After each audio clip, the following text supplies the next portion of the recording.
in a row, but they've got their best on the mound. He is 8th in ERA in the American League and has become the Orioles' most consistent starter. He'll look for the W, and so will the Oriole fans. Next.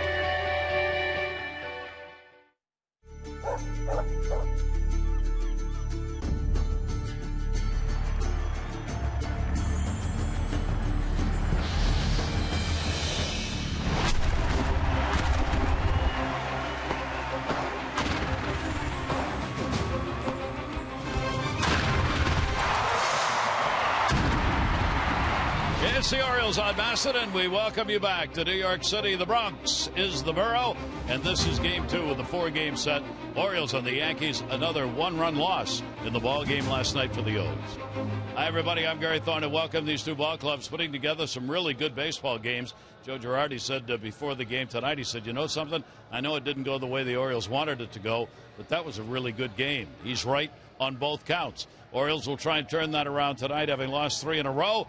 And they'll do it with some help from players who probably in spring training and before would not have been looked on as being as important as they have become this season. Take a look at what they did last night. Jimmy Paredes, who you say? Well, after he came off the DL and joined the club, he's been unbelievable. First inning home run off of Eovaldi. It gave the Orioles the early 1-0 lead, his 4th home run of the season. What about the job done by Caleb Joseph? At the plate, 3rd home run, 3rd inning off of Eovaldi would tie the game at 2. He'd be asked to do it again. 5th inning.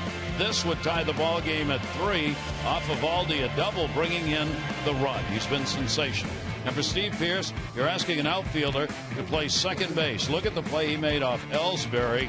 That's just the 4th start that Pearce has ever made at second base in the major leagues. Those are some of the players who have gotten it done while the Orioles continue to hope to get players back off the DL, and they've done it really well. They really have, and I'll tell you, they need to have role players like Caleb Joseph and Steve Pearce step up and do a great job. Paredes as well. These guys have really kept the Orioles' heads above water, right around 500 all season long, until this team really starts to come together. When the pitching staff comes together, the offense starts to click, and the defense starts to click, they're going to need these type of players to step up and fill in and do a nice job. I mean, they kept them in the ball game. There have been minor mistakes in a few of their losses here the past week that have cost this team, and they're waiting on the 1 or 2 extra hits in a ball game, or maybe the pitcher to shut down an opposing offense. So they're playing okay baseball, not the brand that we're used to, especially not in the second half of last season when they just walked away with the American League East. So these type of players are doing nice things to keep this team stable right now. Wait for everybody to come together and put together a nice little winning streak. And speaking of coming together, the Orioles seemingly bringing people back one day at a time. It'll be Ryan Flaherty who will make the start in the game. He comes off the DL today. Yeah, it's good news. I mean, not that they've struggled, I guess, defensively up the middle. Cabrera's done a nice job there. They've been trying to find somebody to fill in at second base, and Scope went down. So it's good to have Ryan Flaherty back. Add some stability up there with Flaherty and Hardy. You know, I think Ryan Flaherty's going to be plenty healthy. A little bit of a groin tweak 15 days ago, so he's good to go. You know, he started off well too, hitting 300, a couple home runs, so his confidence is high, and it's good to have him back. I think those faces, the faces that they trust, that have helped them make it to the postseason 2 out of 3 years and winning baseball for 3 years, is what they need. And to get Hardy and now Flaherty back, I think is going to give this team a big boost. And you talk about faces that they trust. The Orioles will have one of those on the mound in this ball game. He has turned into a really outstanding major league starter. Yeah, Miguel Gonzalez, unbelievable story just to make it to the major leagues, but he has been on fire. His last start against the Yankees on April 14th, his best starts of his career. 10 punch-outs against this Yankees team, one of the most patient teams in the game. Miguel had all of his pitches working, able to locate the fastball in and out. Split finger right there, came up so big. And when Miguel Gonzalez has 3 pitches working, he's one of the better right-handers in the game, and he has fun mixing it up, and I think Caleb Joseph does too. That's what you saw right there in that April 14th start. So Miguel is the guy. They're asking him to be the stopper. Stop the bleeding right now. Come away with a win, and I think he will give this team an opportunity tonight. Buck Showalter loves pitching him in New York. He loves pitching here at Yankee Stadium. We'll see whether or not that results in a W tonight for the Orioles. Game 2 of this 4-game set coming up. Beautiful evening weather-wise here in New York for this one. It's the Orioles and the Yankees when we come back.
By Southwest Airlines. Book your low fare now at southwest.com.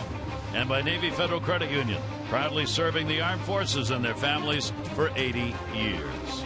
It is a gorgeous evening after a great day here in New York. Weather-wise, our BGE home game temperature coming into it, 71 degrees.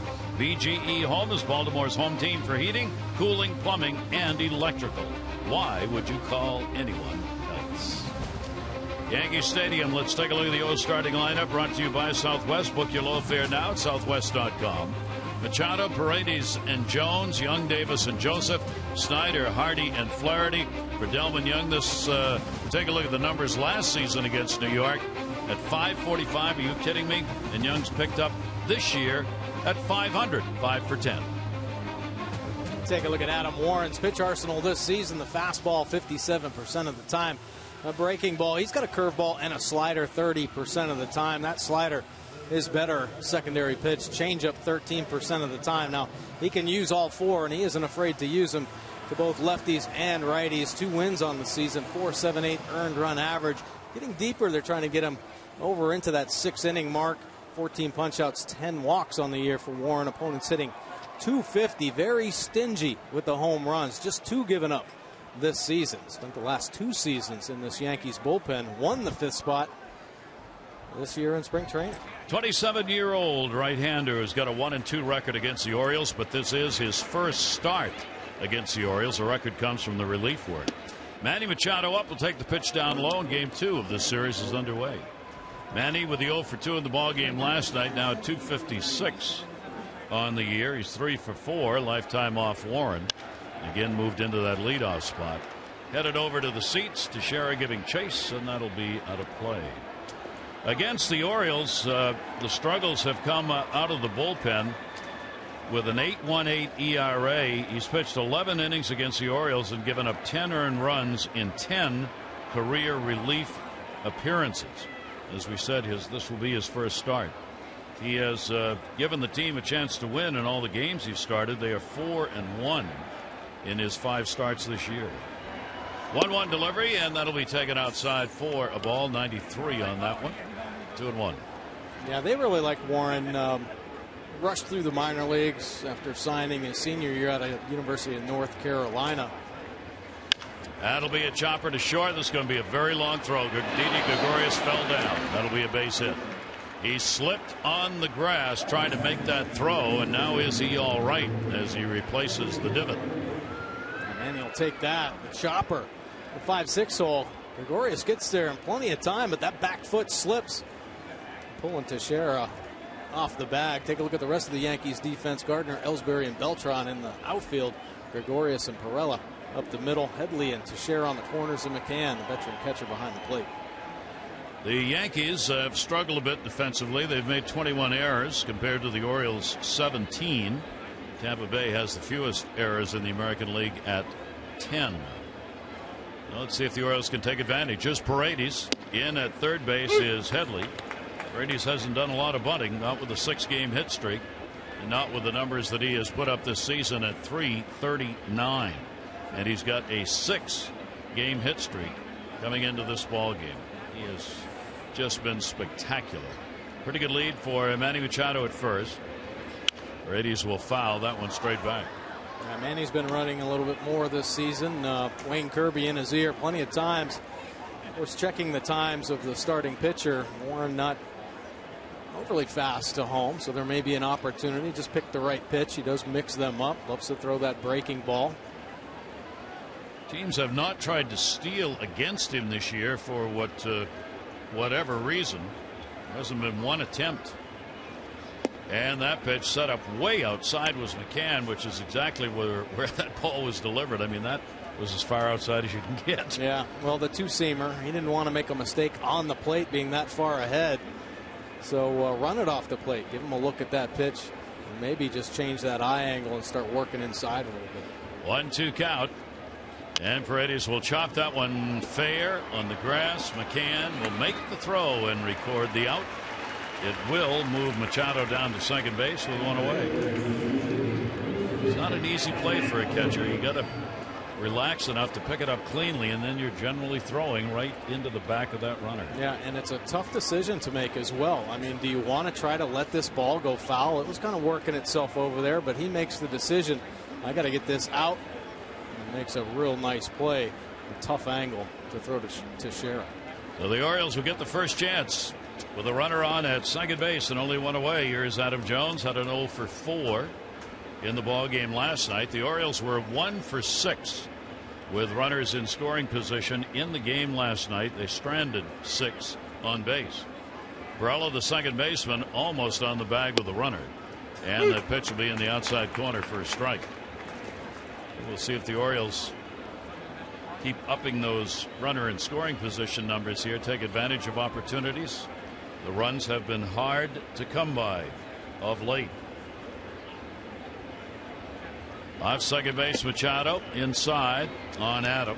Orioles over the last 6 games are hitting only .215 as a team, and they have scored only 14 runs in the last 6 ball games from a club that had been way ahead of that mark, and still overall on the year continues among the leaders as the Orioles are 3rd in average, 3rd in runs per game.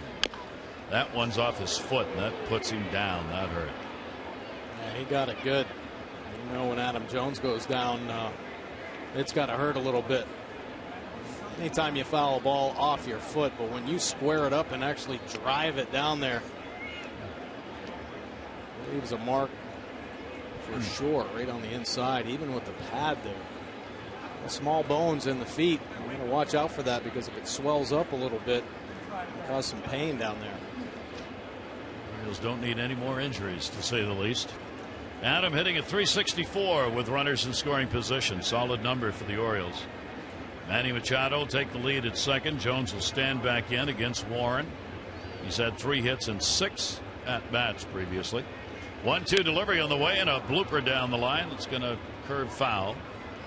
He'll limp out of the batter's box a little bit. That foul ball will give Adam Jones a second chance to regroup here and feel a little better. The Orioles making roster moves today, of course, as Ryan Flaherty is up and playing in the game. Kevin Gausman has gone on the 15-day DL. A shoulder tendonitis problem they hope is not serious. They don't think it is. It's acted up over the last week. They decided after yesterday it was time to let it rest. They also have optioned Ray Navarro, the infielder, to AAA Norfolk, and they have added left-hander T.J. McFarland, who is scheduled to start tonight at Norfolk, scratched, and he is here for the game. Buck Showalter had to wait a while. They weren't sure if McFarland was going to get here in time for the game, so they held that roster change until right before game time. 2-2 delivery down to third, fair ball. It'll hold the runner. Headley up, and he's got him. Jones retired, 2 down. Let's take a look at some numbers here. Our Express Stat by Express Care, a LifeBridge health partner. For locations, visit whywaitinther.com. Now, you talked about the struggles that the Orioles offense has been having. We'll take a look at the last 6 games. Started with Tampa. Record obviously 2-4, not playing their best baseball, but hitting just .215, averaging 2.3 runs per game. And look at the strikeouts. 55 strikeouts in the 6 games. 5 home runs and 4 given up. Team ERA very good. You know, the 4 games preceding this last road trip that started in Tampa, they had 4 straight games where they had double figures in hits, and they scored 36 runs. So I mean, this offense has been on a bit of a roller coaster ride, and it seems like if they can get the big hit, that might ignite them to, like they say, pass the baton and keep it rolling, have a big inning.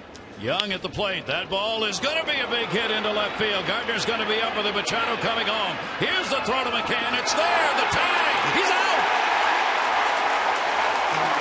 Gardner in left field charging. McCann deking a little bit as he stayed straight up until the ball got there. And the Orioles, trying to make it happen, will not get the break they hope for here as McCann lays the tag on to end the inning. No runs, 1 hit, no errors, and 1 left on base. We'll take a look at the Yankee lineup coming up.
against Young. Look where he's playing. That's a good deal, a few steps shallower than you normally would against the power of Delman Young, and it paid off. Yeah, it really did. I mean, you know, I think they had Pirela there holding Manny tight throughout that whole inning when he got on second base, so maybe shorten him up. But Manny had a real good secondary lead. I think you just have to credit Gardner for the strong throw. He really closed the distance down and made a strong throw to home. There's Gonzalez. Yeah, take a look at his pitch arsenal this year. 58% fastballs. That good two-seamer works it in and out to the lefties and righties. Breaking ball, curve, and slider. And, of course, the devastating split finger. That earned run average down to 2.59. Opponents hitting just 209 off Miguel Gonzalez this year. 1-0 against the Yankees this year. First ball hitting is Ellsbury, and that'll be out of play. Take a look at the Yankee lineup for this ball game. Ellsbury, Gardner, and Rodriguez. Teixeira, McCann, and Beltran. Headley. Pirela's in. Did not play last night. And D.D. Gregorius. Against the O's, Ellsbury has been a terror. He's got a 10-game hit streak coming into the ball game. Continued it with a 2-for-3 last night. And he will foul that one back off Joseph. And the count will go to 2 strikes. Caleb had a rock and roll night last night, taking some foul balls off the mound. Yeah, he took them all over the body last night. Came up with a couple big hits, though. Ricocheting right off the shoulder. Took one there in last night's ball game. Ellsbury 5 for 19 off Gonzalez. These two at the top.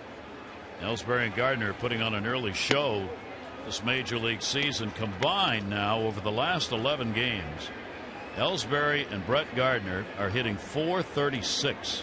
Their on base percentage is .500 with 11 RBIs, 8 base on balls, and 10 stolen bases. There's a chopper and off the glove. Flaherty got no play, and that's a hit.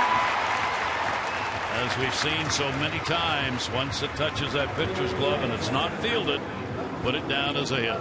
Yeah, makes it really tough on the middle infielders or whoever's going after the ball. Little chopper. Ellsbury doing what he has to do with 2 strikes. Tips it. Flaherty trying to get a good angle. May have had a shot if he came up clean with the bare hand attempt. But Ellsbury, real good speed out of the box. See Gonzalez trying to get up. Just tipping off the end of the glove. Slowing it down enough for that infield hit. So Ellsbury quickly has an 11-game hit streak. He's up among the top 5 hit streaks in Major League Baseball now, currently. And here is Gardner. Gardner had a 2-for-4 in the ball game last night. He is 8th in runs scored. Ellsbury is 4th in runs scored in the American League, batting 1 and 2 in this order. Machado's in at 3rd. Throw over, not a big lead for Ellsbury. Gonzalez, like most of the Oriole pitchers, able to hold base runners close. There are very few attempts made against him in the course of a year. Joseph behind the plate's thrown out 4 of 12. And the pitch will be in the outside corner for a strike. Good fastball right there. Danger here at the top of this order, like you've been talking about. And Miguel Gonzalez really can't be concerned too much with Ellsbury. You saw him pick over there, but the success that Miguel has had, especially here recently, we talked about that great start on April 14th against the Yankees. Miguel does kind of have to be aware that they may try to do something different to get into his head. Miguel here, a couple pickoff attempts to Ellsbury, but that start he had against the Yankees on April 14th, he had everything working, getting ahead with all of his offerings, finishing off hitters with a good split finger. So he's trying to duplicate that performance with the Yankees offense. Probably want to do something a little bit different. Maybe attack a little earlier against Gonzalez or try to put some pressure on him on the bases. Ellsbury leaning, not going. Gardner will fight that one off. In that start against the Yankees, he ended up giving up a run on 4 hits in 7 innings. Had a career high 10 strikeouts, retired 10 straight batters. From the 2nd through the 5th innings, the Orioles came away with a victory in that ball game by a score of 4-3. That was the final. The Orioles have won 3 and lost 2 in the 5 starts Gonzalez has made this season. 0-2 count on Gardner. Ellsbury, not a big lead. Pitch out. League's leading base stealer draws that kind of attention. He's got 11 stolen bases. He's been caught but 4 times. And Ellsbury When you are able to do that sort of thing, you create all kinds of different machinations in the course of a game, like a pitch like that, where you force a wild pitch to be taken, hoping you're guessing right. He wasn't going. 1 ball, 2 strike count. And again, a throw over. This is about as many times as you'll see Gonzalez throw to first base in an at-bat. Yeah, it really is. And I think in this type of situation, being ahead 1-2 on Gardner, probably wanting to throw an off-speed pitch, maybe the split finger. Don't want Ellsbury getting a good jump on a breaking ball or that splitting. 1-2 count. He's grounded into 2 double plays this year. Will take the pitch outside. Count goes to 2 balls and 2 strikes. 2 pitchers in the ball game tonight who get their share of ground balls with more fly balls. Gonzalez, about 58% of his outs come in the air, and on the other side about 53% for Warren. 2-2, looking for a ground ball here, and that one lashed down the line. That's going to be a problem for the Orioles. It'll bounce into the corner. Snyder going over to get it. They'll hold the runner at third base. Good throw in right on the bag, and almost caught Ellsbury taking a slow turn. Did not expect that throw to come in right on the money. So a double for Gardner, and here goes this twosome again. Yeah, a couple 2-strike hits here from the Yankees top of the order. That's a hanging split finger, and he stays on it. Nice piece of hitting down the left field line. Snyder, beautiful play. Tough corner here at Yankee Stadium down left field. That scoots by him. It kind of has a bend and could roll a long way. So good defensive play by Snyder to get it back into the infield. Well, Miguel in a bit of a jam. Got to come up with some pitches. Now 2 are in scoring position. There's nobody out. And here's Rodriguez, the DH. 2 for 3. Home run last night. 661st, of course. Passing Mays. 4th all time now. And a swing and a miss as Gonzalez came at him with an off-speed delivery. Rodriguez has had only 5 at-bats against the Orioles starter. He is 1 for 5 against him. This is a big chance, though, for the Yankees to have a big inning. Rodriguez's job, obviously, to get that runner Ellsbury in from third base one way or the other. Infield back. Here's the 0-1 delivery. That'll be off the fist and foul. 2 strikes. A couple real good pitches. Nice little slider to start him off for the first strike, and then the 2-seamer riding in to get ahead. Alex Rodriguez's power zone, not as big as you're going to see. Complete plate coverage. You really have to keep him off balance, mixing up your pitches, velocity, movement, in and out, up and down to keep him off balance. Find a way, because if you make mistakes on the plate, he will hurt you. He's only 5 for 23 with runners in scoring position this year. He's got 2 out there right now. And Gonzalez will step off. Wants the signs again from Caleb Joseph. Orioles are facing a red-hot Yankee team. They've won 15 of their last 20 ball games. They're 18-11 now, 3 games up in the East. The Orioles 2 below 500, 12-14, 4.5 games behind the Yankees. 0-2, nobody out. Rodriguez will take it, trying to get him to chase it one, and he wouldn't do it. And a ball and 2 strikes. Good try. The hard slider down in the dirt. Rodriguez, of course, has always had big seasons against the Orioles, especially in the home run department. He has collected 63 home runs against the Orioles, hitting .306. 1-2 delivery by Gonzalez. A-Rod down to third. That one will be fouled off and bounces around, holds the count 1-2. Last night, history-making moment. Well, Delman Young took one away from him earlier in this ball game, but he got the fastball up and away. Real good balance. He's been doing this for a long time. Straightaway center field. 661. Next on the list, Babe Ruth. 714. 1 ball, 2 strike count. Second and third, base runners off. Ball put up in the air to center field. Adam Jones going back near the warning track. He will make the catch. Ellsbury tags. He'll score. Gardner tags. He'll go to third. RBI for Rodriguez, and the Yankees have a 1-0 lead.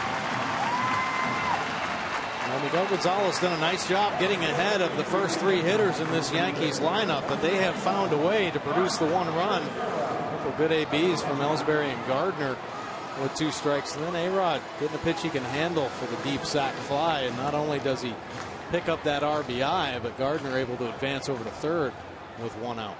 It's 19 runs batted in on the season for Rodriguez. Now the shift will be put on with Teixeira up. With a runner at third, Manny Machado will stay over in his normal position at third base. Now he moves a bit toward short. Big hole up the middle for Teixeira. He's got a 4-game hit streak. And he'll go into the shift in the air. Good play made by Flaherty and a big out. So that will hold the runner at third, and that's the second out of the inning. Ryan Flaherty back in action. That'll bring up McCann. And our American Standard, who's hot and who's not, he's in it. Caleb Joseph, though, very hot for the Orioles. 9 for 15 against the Yankees with a .600 batting average. 3 extra base hits, a couple RBIs. Of course, last night, big home run and a double. Brian McCann, last 3 games, 1 for 11. 0.091. Have a strikeout there. Looking for some big things. 7 straight years for McCann with 20 home runs or more. Celebrate the season with the American Standard All-Star event. Visit MidAtlanticComfort.com for amazing rebate and financing opportunities. Manny Machado, cut of the grass in the shortstop position for McCann, who was 0 for 4 last night. Runner at third, 2 down. Big play right there by Ryan Flaherty. He was back there in this shift playing McCann much like Teixeira. He was able to come in and take away that line drive. If it bounces, Gardner's going to score easily. 1-0 the count. Gonzalez delivers. It'll be inside. Flaherty getting back in action. His first game coming off the DL. He hasn't played since April 24. And the Orioles happy to have him back. McCann, base hit here. He'll pick up an RBI. Runners in scoring position. 280 number for him so far. Joseph moves outside. That's where the pitch is, but it's not a strike. Count goes to 3-0. Gonzalez averaging a little bit over 17 pitches per innings pitched this year, up to 18 here in this first inning. 3-0 count. See if he's got a green light. McCann did. Right field. It is back near the wall. Delman Young, and goodbye home run on a 3-0 count. McCann got the green light, and it paid off. His third home run, RBI, 16 and 17. Well, they want to give McCann an opportunity to drive the ball, and here the green light 3-0. Kind of half expecting that. Beltran struggling a bit this season with the low batting average and a center cut fastball from Gonzalez, and he was geared up for it. Big swing. Great altitude on that home run as Delman Young watches it go into the right field seats. And it is a 3-0 lead. First inning, 2 down, bases clear now. And here is Beltran, the switch hitter, 0 for 4 last night. For Gonzalez, that'll be the 4th home run he has surrendered. 2 to lefties, 2 to righties.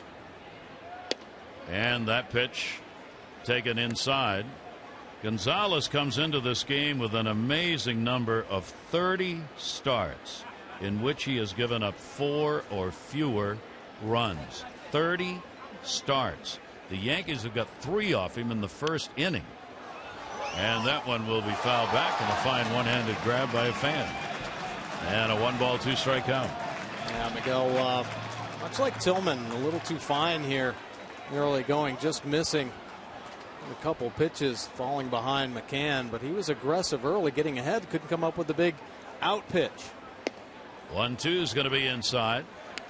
This is what we were talking about, Mike. That puts him up there with some pretty good quality pitchers. Yeah, it really does. I mean, Santana 35 straight starts, Saberhagen, Weaver, there's Miguel, 30 straight starts, 4 or fewer runs. Now, the last time he did that was his first start of last season against the Detroit Tigers, where he gave up 7, and that day was a miserable, freezing rain day. Not to make excuses for Miguel, but boy, did he settle down after that and had a very strong season.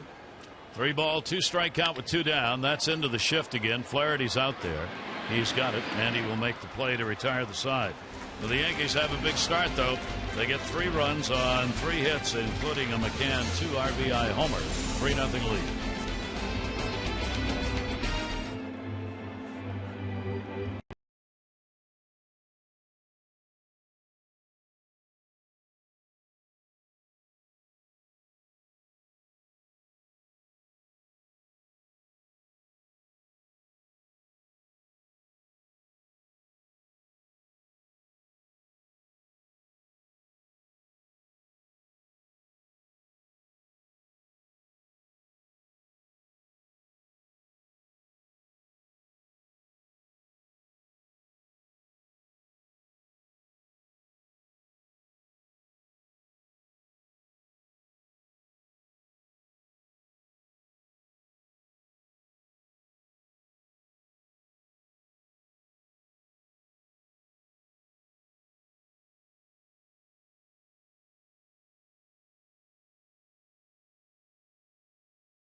$500 for being selected. You get $500 more for every Orioles home run hit in this ball game.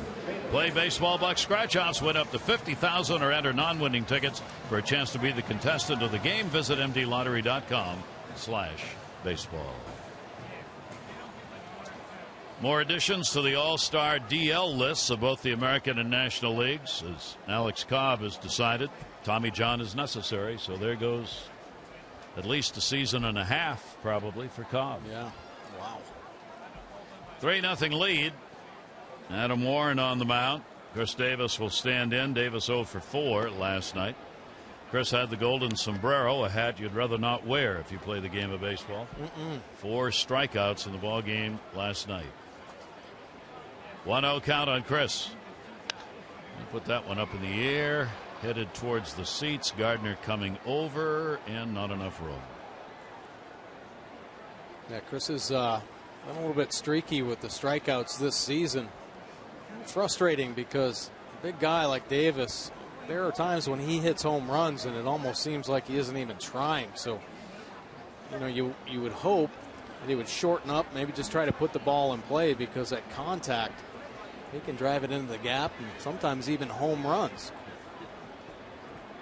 1 ball, 1 strike count. He'll take that one inside. Saw an interesting number today. I was looking, if you take away the strikeouts, and you can't, but if you did, he's 24 for 48 when he puts the ball in play.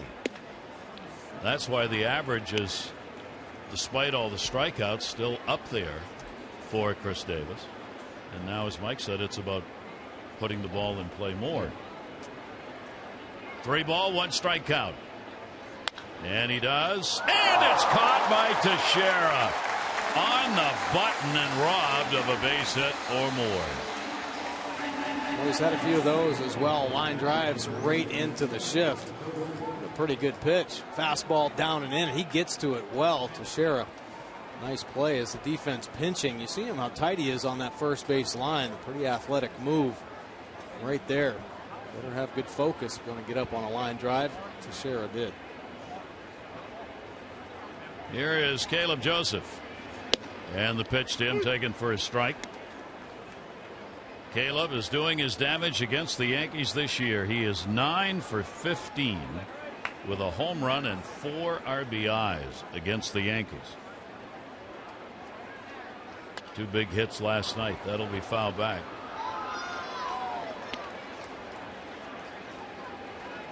Joe Girardi around the cage today was joking a little bit. He looked at me and said, "You don't want to start that Joseph guy again, do you? He's not going to play tonight. He needs a little rest." He said he's turned into a wrecking machine against us. 0-2 the count. Pitch will be taken down low. And I was kind of surprised because he came up with the reason. He said that we're calling it the Corbin effect. His brother, Caleb's brother Corbin, played in the Yankees system, and he's not anymore. And he said, we're paying for that. De Gregorius drops it.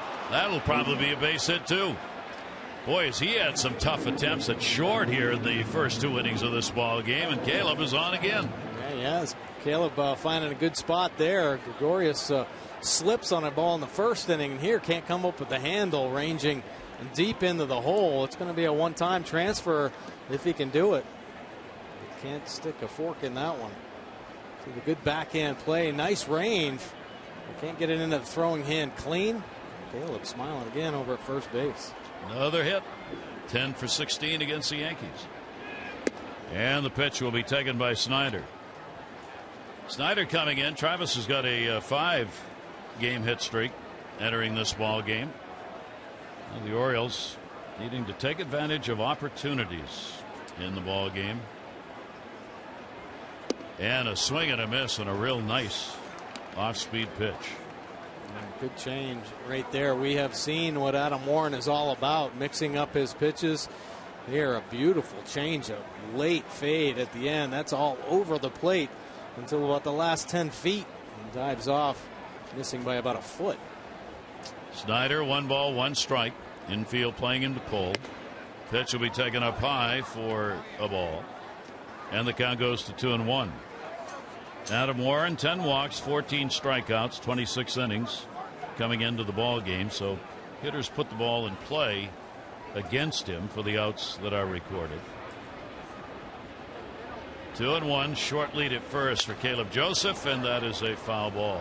Hit hard down that right field line. Good pass by Travis Snyder. Adam Warren, former teammate of Matt Harvey, who's playing for the Mets across the way at University of North Carolina. He's a little bit older. And that one's going to miss down low. So Snyder with a good eye works the count to 3 balls and 2 strikes. Joseph on at first base. Would not think would be running here, but we'll see. And J.J. Hardy waiting on deck. Runner not going, and that's going to be a base hit into right field. Beltran will get it. Good piece of hitting by Travis Snyder. Worked it to 3-2, and the Orioles have runners on at first and second with 1 out. Orioles are going to be returning home to Oriole Park on Monday to begin a stretch that includes 17 home games over 21 days. First up, the 3-game series against the Jays Tuesday. Don't miss Ollie's Bargain Night. Presented by Ollie's Bargain Outlet. Upper reserves only 10 when purchased in advance. So welcome the ball club back home. It's been a long time, too long. Orioles.com or 888-848-BIRD. Oriole fans around for this week in New York, both against the Mets and now against the Yankees. And that ball is going to be fouled back. J.J. Hardy getting back his first game this season against the Yankees last night as he came off the DL. Had an 0 for 4 in that ball game. See the good career numbers there. J.J. Hardy had a nice stretch. Most prolific power hitting shortstop in the game for about 3 years. And the Silver Slugger Award. Hardy will take the pitch inside. Orioles have had a 1 for 2 with the runners in scoring position, but the one hit by Delman Young ended up being converted into an out at the plate in the first inning when Manny Machado got taken out. Orioles still with a big number as a team in that regard. 1-1 delivery on the way. Ball put up in the air. Center field. Ellsbury, runners halfway. He'll put it away, and there are 2 down. Nice little slider from Warren to get it on the end of the bat of J.J. Hardy. Take J.J. a little bit of time to get that rhythm and timing back in the box. He'd love to have come up big there. And here is Ryan Flaherty. Ryan gets back in action coming off the DL today. Had the big numbers, played in 9 games, had 30 at bats, 2 home runs, the 4 RBIs you saw, also 3 doubles that he's picked up. And again, the Orioles are looking for that big hit. Talking to Scott Kuhlbauer the other day, in fact, we were over in the Mets side of town, and we were saying, stats can be so deceiving sometimes. He said the Orioles may be hitting 301 with runners scoring position, but when did they get them? Was the score 11-1, 7-2, or was it 2-1, 1-0? Yeah. You really need to break those down more to know how much they matter. Fouled off outside of first base. And I thought he had a real point in something. I mean, we got all these numbers thrown at us nowadays. Stuff about how fast the ball comes off the bat. Who cares? As long as the ball falls in and it's a hit. But we don't have numbers that are shrunk to situational telling signs. And we talk about situational hitting all the time. Yet we don't have the statistics that relate to situational hitting. They're just general overall numbers. And please, God, don't let anybody think they need to put more numbers out, okay? That ball is bounced off the plate. Nope. 1 ball, 2 strike count. Well, I think the Orioles and Scott Kuhlbauer, they want to just give them a bunch of opportunities and let them take their chances. The more guys you get on base, the more chances you get. Flaherty's only had 5 chances this year with runners in scoring position, 1 for 5. Batting 9th in the order on his return, and Ryan will take the pitch away. Warren seems to be all over the place. Not ineffective necessarily, but these pitches that are missing are really missing. And a 2 ball, 2 strike count. Well, and that's one of the problems why he hasn't really gotten as deep as they'd like. And of course, he has been in the bullpen the last 2 years, so maybe getting the feel for getting deeper in ball games. That goes off his glove, and the play made. After all those tough plays for Didi Gregorius at short, he gets one off the pitcher's glove that comes right back to him. No runs on a couple of hits, no errors. 2 are left off.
Miller time later in tonight's game, brought to you by Miller Lite. So Miguel Gonzalez will try and settle it down here in the 2nd inning as he gave up the 3 runs on 3 hits. 25 pitches thrown in the 1st inning. Bottom 3rd of the order. It'll be Headley, Perella, Didi Gregorius due up.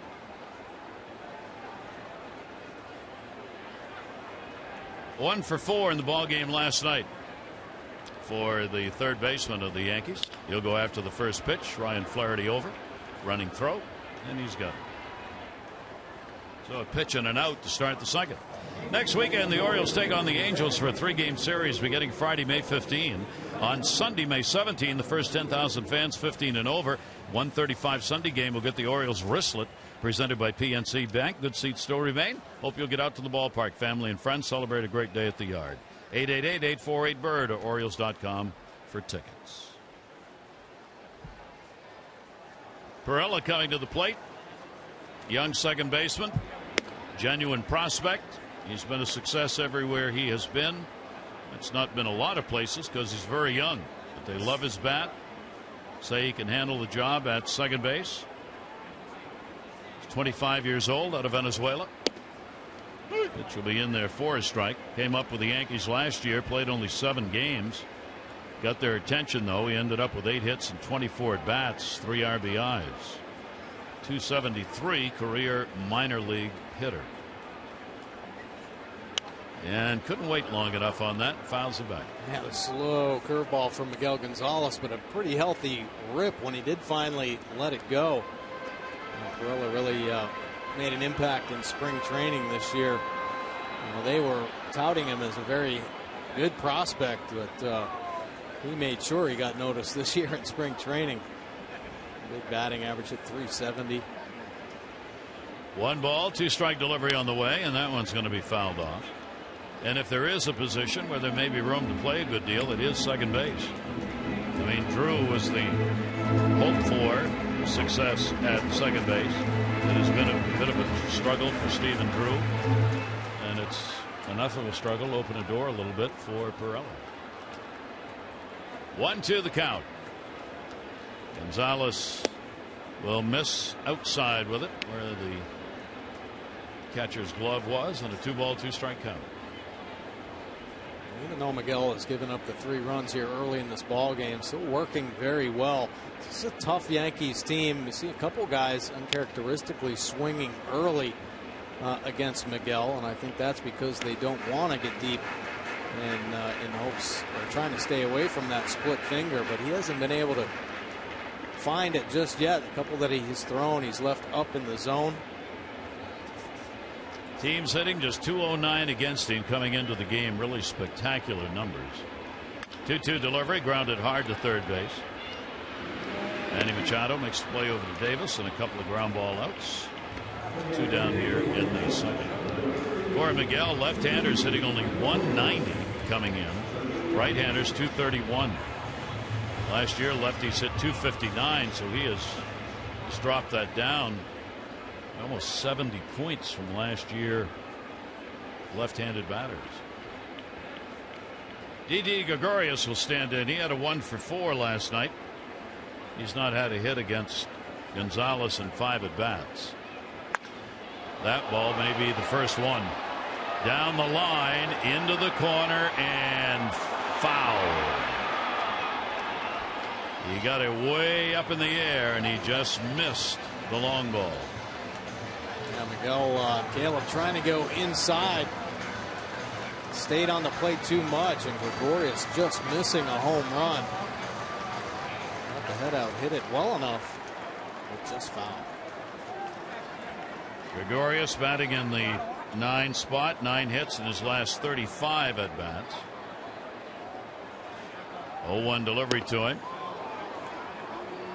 Dances him a little bit, not let him get settled in after that long fly ball foul.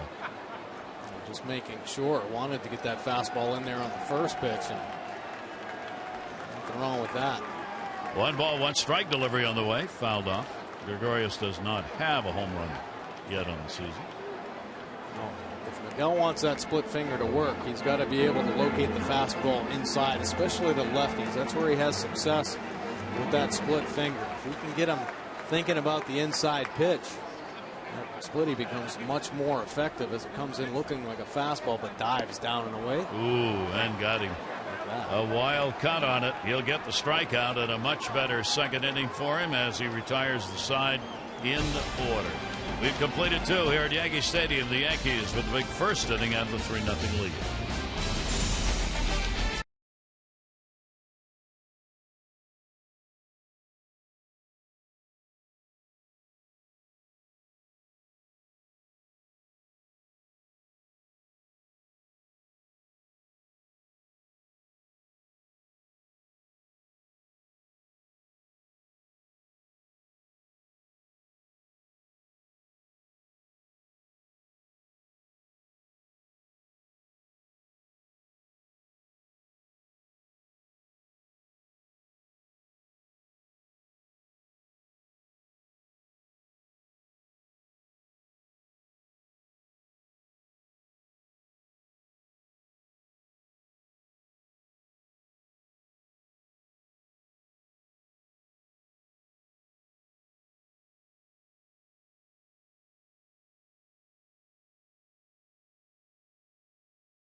D. Gordon of Miami, first player to have 50 hits this year, did it in 28 games. The last major league player to get to 50 hits in 28 games, Rogers Hornsby for the Cardinals in 1924. And how about Corey Kluber? He is 0-5, Cy Young Award winner. Last time a start like that for a Cy Young Award winner, Frank Viola, who had won it in '88. And Willie Mays is not in the top 4 all-time home run list for the first time since April of 1966. How about that? Thank the Elias Sports Bureau for the numbers. There were a lot of people around the ballpark today talking about that, mostly members of the press who recognized it and saying that's kind of unbelievable. Willie wouldn't be there. And it came the day after his birthday. Willie Mays celebrated a birthday the day before yesterday. I think he's 85. I think 84 or 85. 1 ball, 1 strike count. Manny Machado, base hit, thrown out at the plate, first inning, and a 2 ball, 1 strike count. Well, that's just numbers on a piece of paper. I think everybody knows what kind of player Willie Mays was. You know, it's unfortunate that, you know, he's out of that top 4 spot. I guess when you look at it, but just the name Willie Mays. There's a base hit. Baseball. He took one the other way, and Manny Machado is on, so he's 2 for 2. Leadoff single. Orioles with the leadoff man on 2 out of 3 innings so far. That'll bring Paredes up to the plate. He grounded out first time up. And take a look. Jimmy Paredes, highest OPS by a switch hitter this season. Paredes leading the way with that 1.014. Mark Teixeira in this game at a .951. Paredes, quite a story this season. 21 hits. He has 10 extra base hits, 5 doubles, a triple, 4 home runs. He's made an impact with the bat on both sides. Paredes, Orioles DH in that number 2 spot. Pretty good lead for Manny Machado over there at first. He's challenging Warren to throw over. Pitch on the way. Paredes swinging a foul tip at the plate. That'll even the count up at 1 ball and 1 strike. You see the defensive alignment as they set up for a ground ball double play if they can get that here. Warren continuing to having to throw a lot of pitches. 45.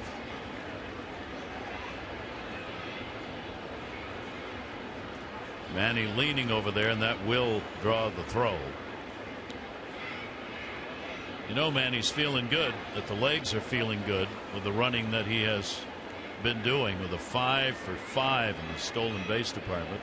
And you know the Orioles feel good about how he feels, or they wouldn't be letting him do it. Exactly. They thought there was any chance he was going to get re-injured. He fakes a go. Paredes swings foul, tips it. 1-2. You know, a couple good change-ups there to Paredes. 85 miles an hour each. That second one just diving down to the bottom of the zone.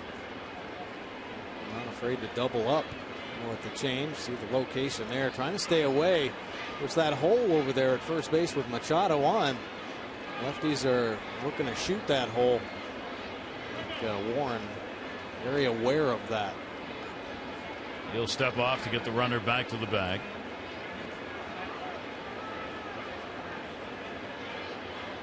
One ball, 2 strike count on Paredes. See if he goes at first here. 1-2. There he goes. Here's the throw. McCann's on the money. They got him. So for the first time this year, Manny Machado is caught stealing, as McCann now has nailed 2 out of 6. And that takes care of the leadoff runner. Really not a bad jump from Manny. He was over there trying to time him up. He takes a quick glance back, but McCann came out of the chute. 3 straight changeups. McCann realizing that, and he was out firing. Perfect throw to Gregorius to get Manny by quite a bit. 2-2 delivery on the way, and that's going to go to left, right at Gardner. He's got it. Ball kept carrying. It was going up in the air on him. Paredes hit it hard. Let me ask you, Mike. I remember Joe Morgan and I used to talk about this. Joe was a pretty good base stealer in his day. And Joe used to say, guys running bases, never, if you're a straight steal, never look back towards the hitter.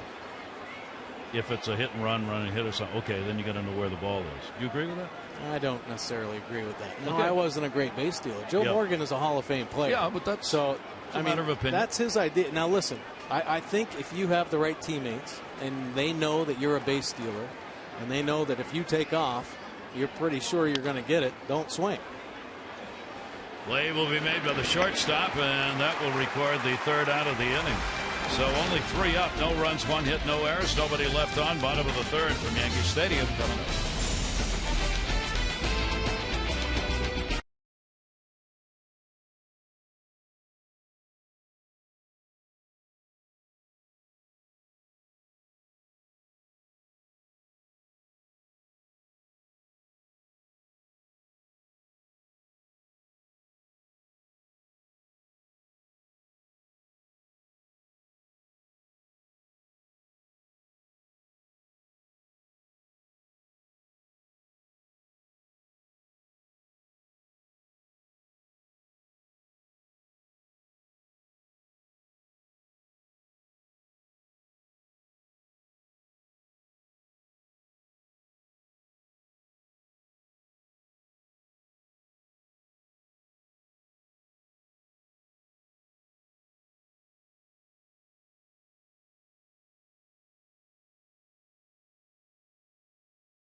Southwest Airlines. Book your low fare now at southwest.com.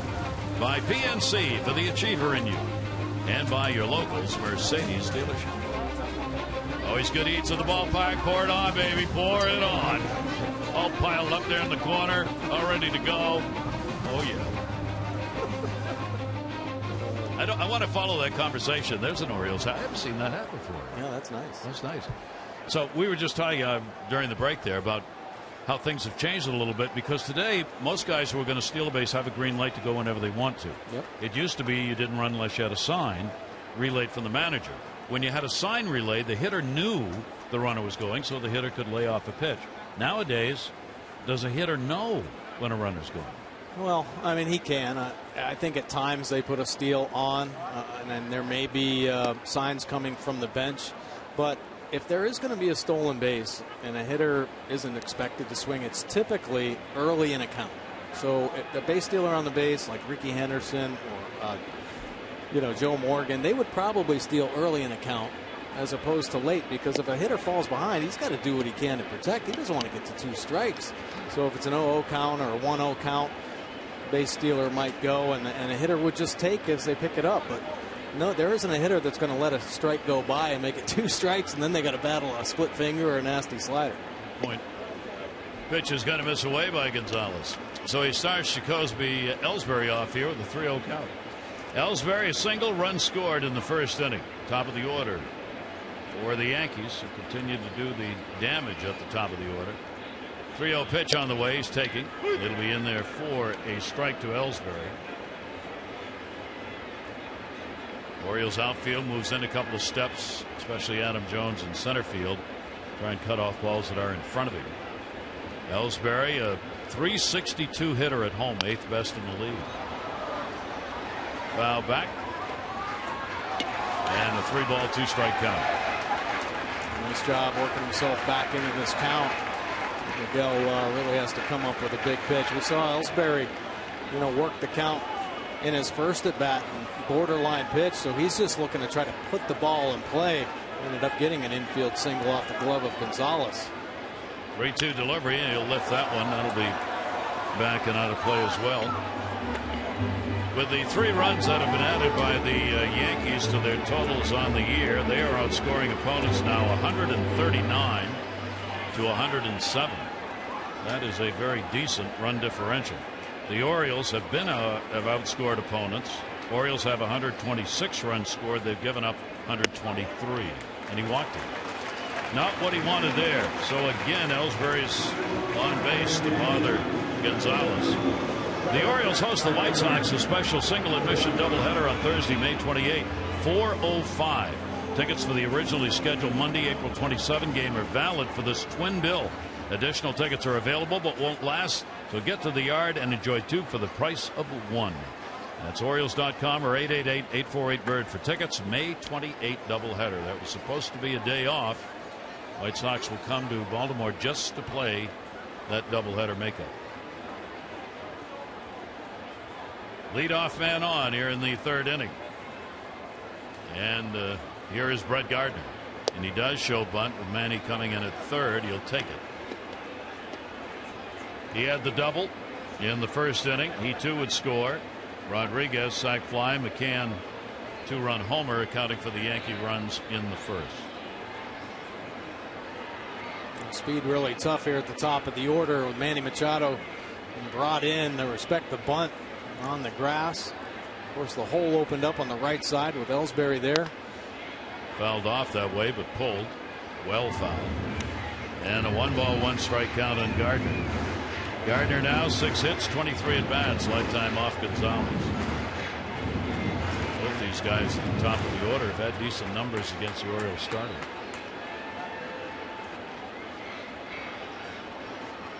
Tough to double them up unless it's just a bullet hit right at an infielder. 1-1, short lead Ellsbury. Gardner will take it inside. 2-ball-1-strike count. Gonzalez has had leadoff men on 2 out of the 3 now. He's been exceptional this year in not doing that. Retiring 75% of leadoff batters coming into the ball game. 2-1.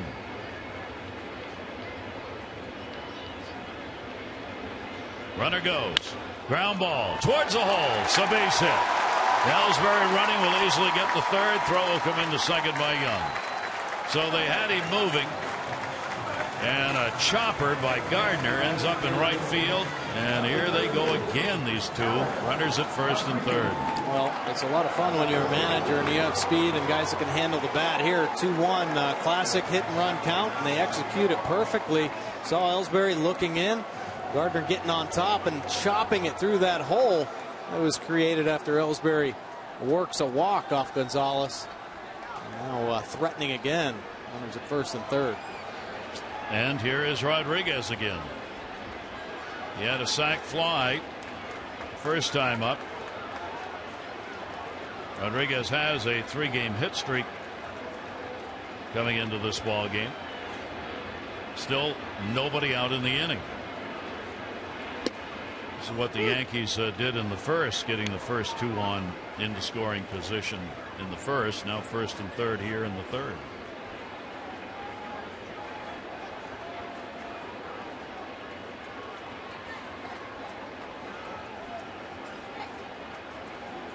Rod's had some good swings here in the first couple games.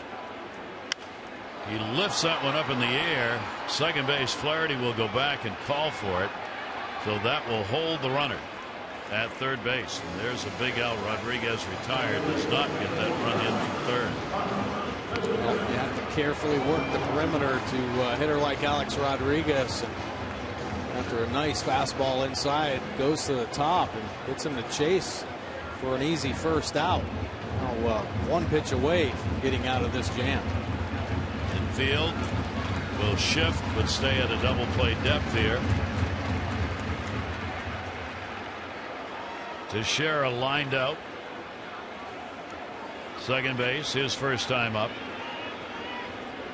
Second in homers, second in RBIs in the American League for Mark Teixeira. 1 down.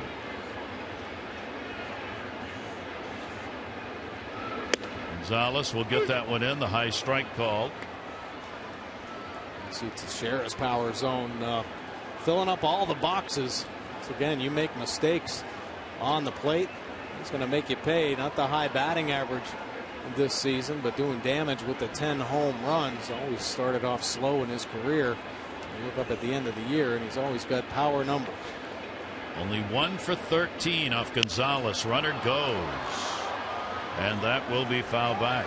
So Gardner took off, trying to steal a base and get another runner in scoring position for Teixeira. He will come back now with a 2-strike count.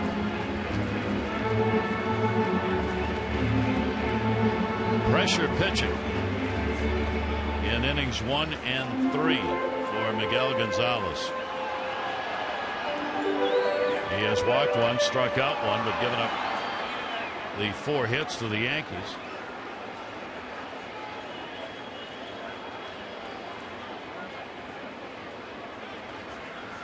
Oh, 2.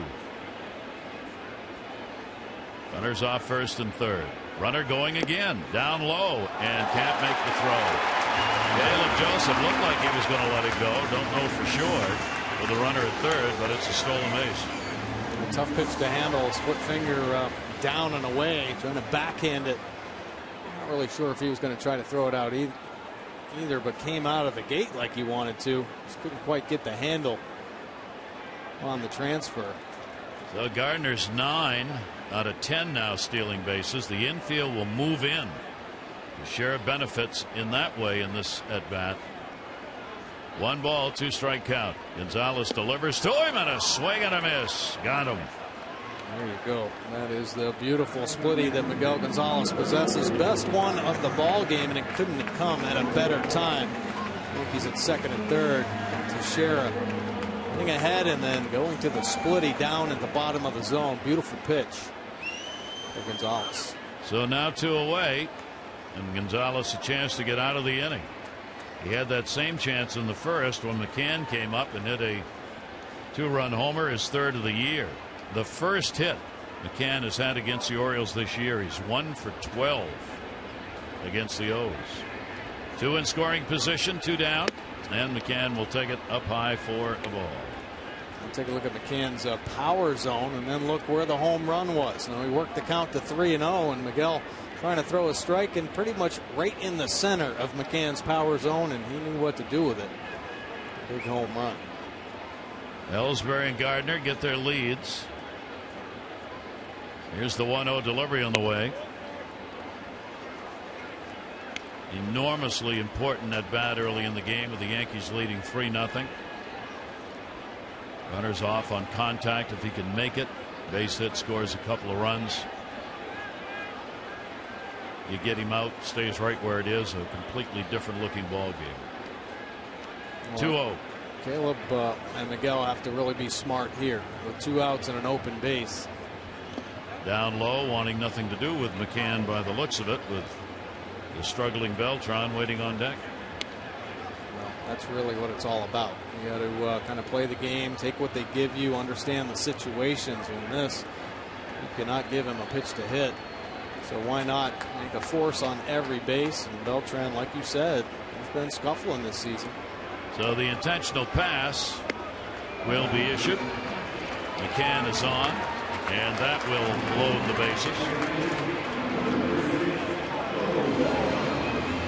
McCann gets his first intentional pass. Buck Showalter's already on the phone. T.J. McFarland was added to the roster and has just arrived at the ballpark. There's TJ. Nope, not TJ. There's TJ. There he is. So McFarland's here and looks like he's going to get up to throw. Probably hasn't even tied his shoes yet. Tom Cheney, the bullpen coach, assistant pitching coach, talking to him. He literally just arrived at the ballpark. 2 down. Beltran up, bases loaded, shift on. Pitch to him, will miss outside for a ball. He grounded out his first time up. See the numbers? Not typical Carlos Beltran numbers. From the left side, hitting .212, 120 right-handed. Still looking for his first home run of the season. Gonzalez with a 1-0 delivery to him. Beltran will pop it up and back. Well, This Yankees offense really starting to click, I think, for many reasons. The top of the order has had a lot of success. Alex Rodriguez swinging the bat very well, but they have a lot of veteran hitters that know how to work pitchers. I mean, here's a situation with the bases loaded. Miguel throwing a real good split finger on the first pitch, but Beltran, he's not in any hurry. He's been in these situations plenty times before. He wants to wait and get his pitch. A pretty healthy cut on the second offering from Gonzalez, but every one of these guys in the Yankees lineup is seeing over 4 pitches per at bat. I mean, they know what to do when they step in the box, and veteran players. Beltran's been tough on Gonzalez. He's 4 for 7 with a home run. 2-1 delivery on the way, and a swing and a miss, and there it goes falling off the table again. That great pitch. Yeah, beautiful here. This is why he's having so much success against the lefties. Look at the movement. Oh, here comes a fastball. No. That is the Miguel Gonzalez splitty down and away. Ends up being off the plate. Outfield straight up on Beltran. 2-ball, 2-strike count. Bases are loaded. Here's the 2-2 delivery. Beltran will take it in the dirt. Stopped by Joseph. 3 balls, 2 strikes. Can't go any deeper. Sacks full and 2 out. He's like they're always at a 3-2 count. Ellsbury, Gardner, McCann around the bases.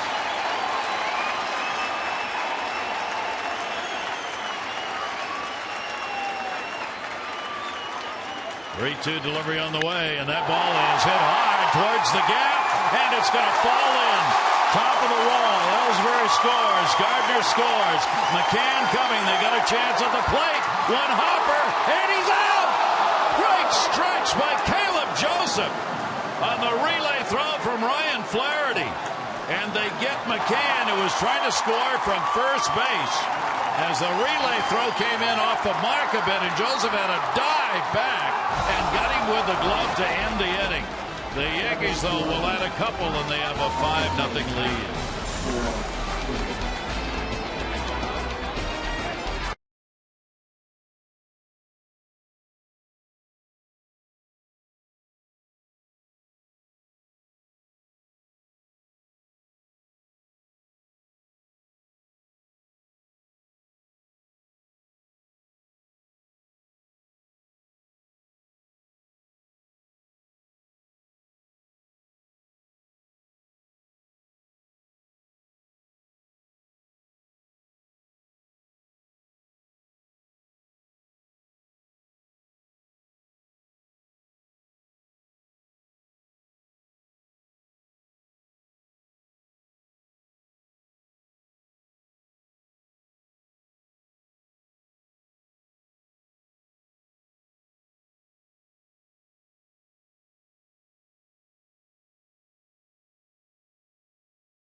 The Orioles, May 8, '66. Frank Robinson hit the first ever home run that left Memorial Stadium. It was measured at 541 feet. Those who saw it have not forgotten it.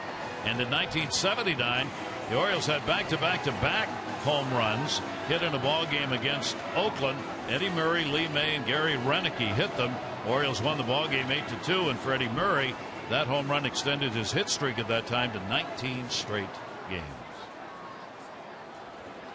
Caleb Joseph with a fine tag put on as he had to reach out to record that out on McCann. Credit Beltran with the double, 2 RBIs. So the Yankees got 2 runs on 2 hits and left 1 on in that 3rd inning, and now have a 5-0 lead. We go to the 4th. Delman Young, base hit. First time up. 1-1. Through 3, Yankees are 5-5-0. The Orioles are 0-5-0. Warren hasn't walked anybody, and he hasn't struck anybody out.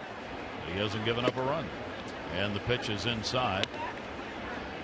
2-1 strikeout. Well, he's really been effective by mixing up his pitches and actually mixing locations, kind of spray painting all around the plate. Can't really find a consistent pattern on him. Headley's got it at third. Leadoff man retired here in the 4th.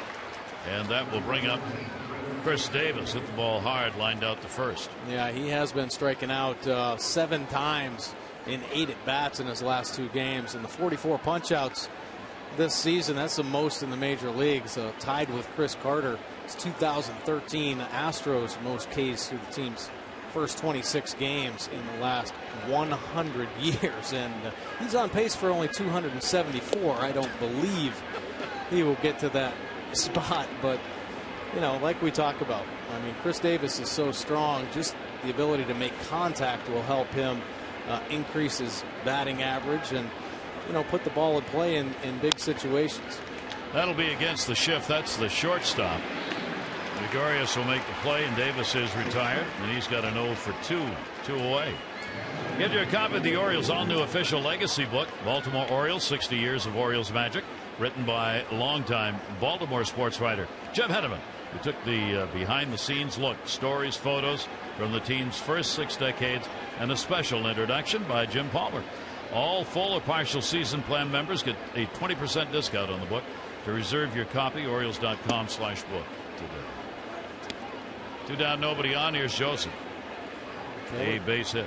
Doing it all, swinging it, making great defensive plays. A tough little stretch. It's nice to see the Orioles paying attention to some detail in a game. Sometimes that stuff can really hurt you. Now, granted, the Yankees have this 5-0 lead, but that's a situation where they could have really put their heads down and let Yankees run around the bases like crazy. But Delman Young got to the ball quickly, got it back into the infield. Flaherty, the strong throw, and Caleb, very athletic play for a catcher, actually having to make an adjustment, much like a first baseman on a wild throw, adjusting his feet and then coming back and making that beautiful tag. Head on the count here. 2-1 delivery to him. Same place, same result. And the count evened up now. 2 balls and 2 strikes on Joseph, and with that the infield will shift. One of those during the at-bat movement. Shortstop moves over. Second baseman rather moves back over on the second base side. Pitch will be taken away.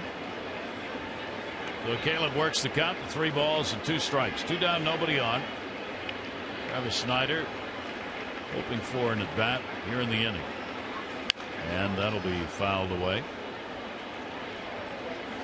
Orioles losers of 3 in a row. Trying to end that here tonight. 2 more games in this 4-game set. Be back with you tomorrow for a day game. 12:30 O's Extra, 1 o'clock for the ball game. Wei-Yin Chen and Chase Whitley in the Saturday matinee. Down the line and foul.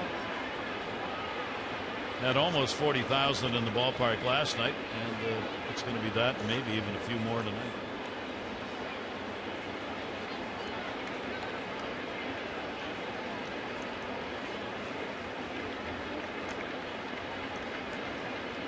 Three-two delivery again. Joseph again down the line, right field, curving, and that will be fouled. The old short porch of Yankee Stadium that was transferred along with the Yankees into the new Yankee Stadium. Yeah, there it is. 314. Great target for left-handed hitters. But it gets deep in a hurry. Here's the 3-2 pitch again, and a great at bat. Joseph able to work out the walk, fouling off some 3-2 pitches. There's the first walk surrendered by Warren in the game. 2 down, 1 on. Yeah, great at bat, and you wonder, okay, why would he have his first walk here? 2 outs, they're up by 5-0. Why not be more aggressive in the zone? And actually, that has been a problem for Warren this year. His team has spotted him leads, and the reason he can't get deeper into ball games is he continues to kind of mess around with all his secondary pitches, mixing it up instead of staying aggressive in the zone, falls behind and ends up, you know, with an early exit because of pitch count. He is one of those who pitches backwards, as we say. The first pitch is a ball. Teams hit 200. If it's a strike, 308. Go figure. Foul back over the screen. And a 2-strike count on Travis Snyder. Snyder got a base hit, now has a 6-game hit streak. During the streak, 6 hits in 16 events.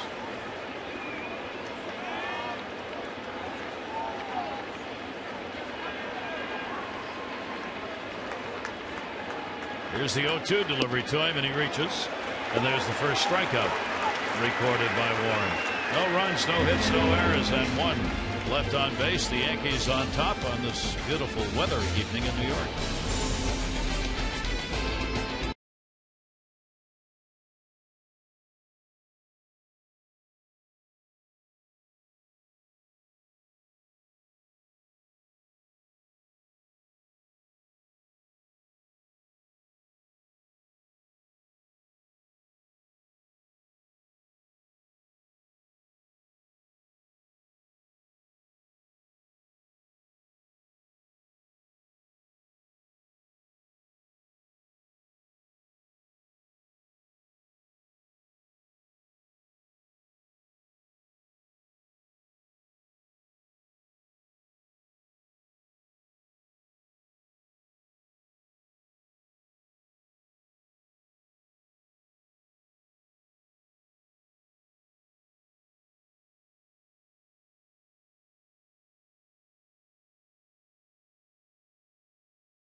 Fired as pitching coach in Boston. No, I wasn't surprised. We were not pitching well.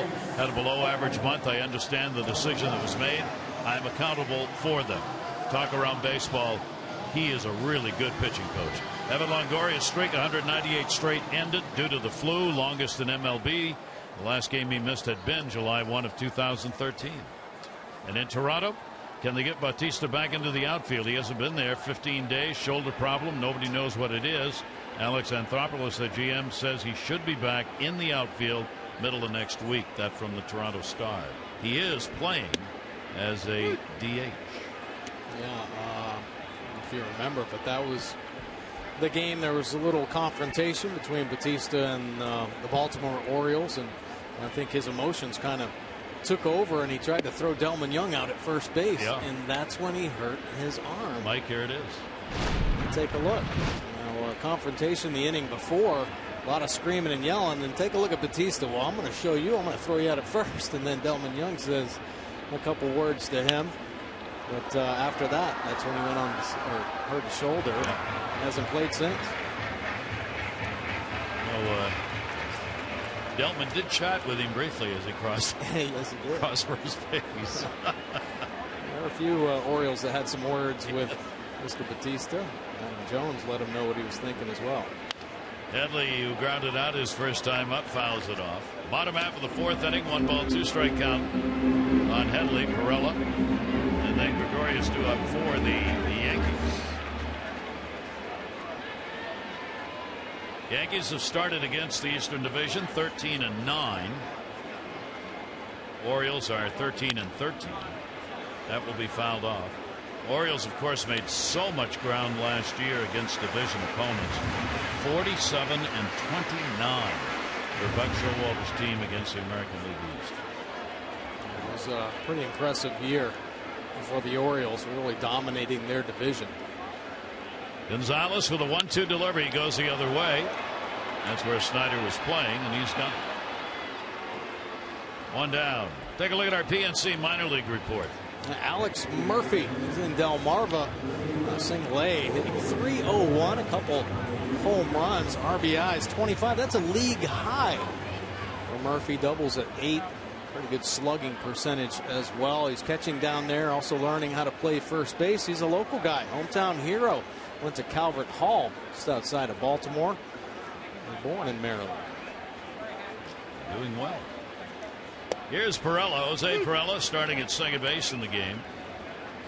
Signed as a non-drafted free agent back in '06 by the Yankees, and as you said, he's only 25 years old now.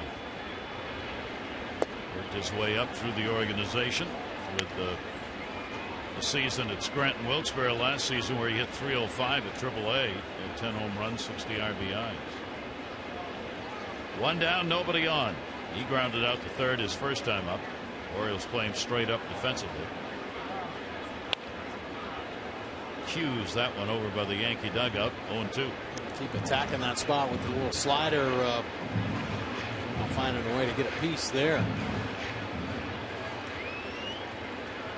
Go hard in here, try to open up that outside corner again. You see consistently working that outer edge. Here's the 0-2 delivery. Gonzalez inside. 74 pitches thrown by Miguel.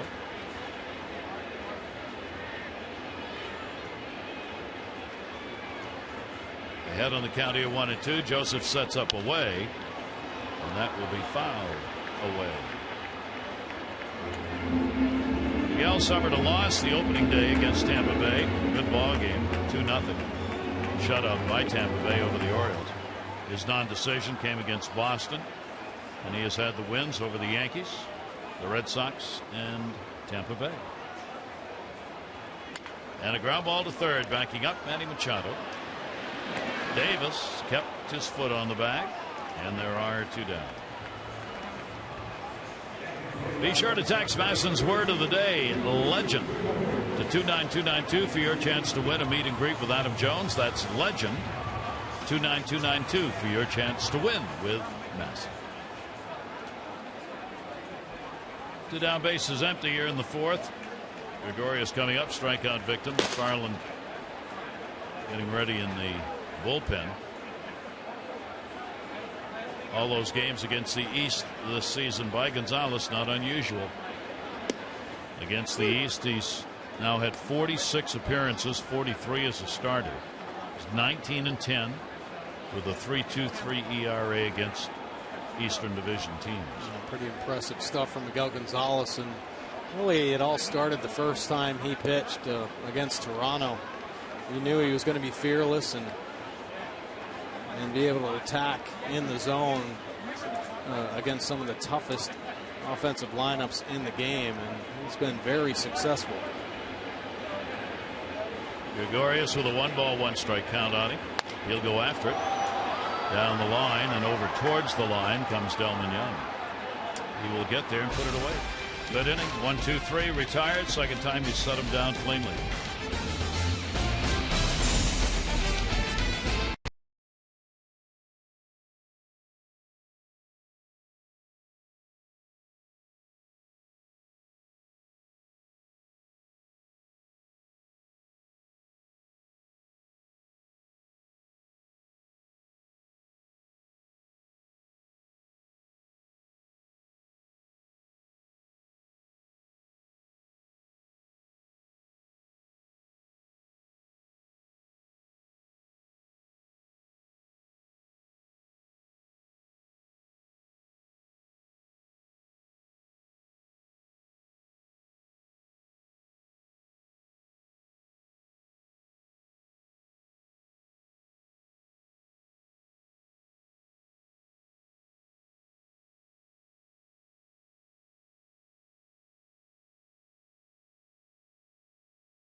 with the bullet to left, but Machado is gunned down at home by Gardner. Nice throw and tag. See how Manny tries to avoid the tag, but McCann, good concentration, getting the glove on him. And McCann gets up there and into one to right. It was a 3-0 count. It gives the Yankees the early lead. Well, Beltran works the count to 3-2, drives it in the gap, but Delman Young out there to cut down the potential third run. Beautiful tag by Caleb Joseph as he reaches back across to get the third out. Remember, Geico, 15 minutes could save you 15% or more on car insurance. Visit geico.com for a free rate quote. So the Orioles again having to battle from behind, as has been the case too often as far as they're concerned on this road trip, where they've gone 2-4.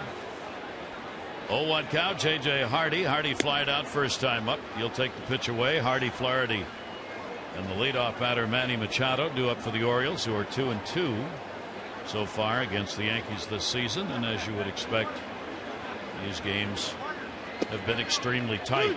When you add that ball game in last night, another one-run game, 15 out of the last 23 between these two teams have been decided by 1 or 2 runs.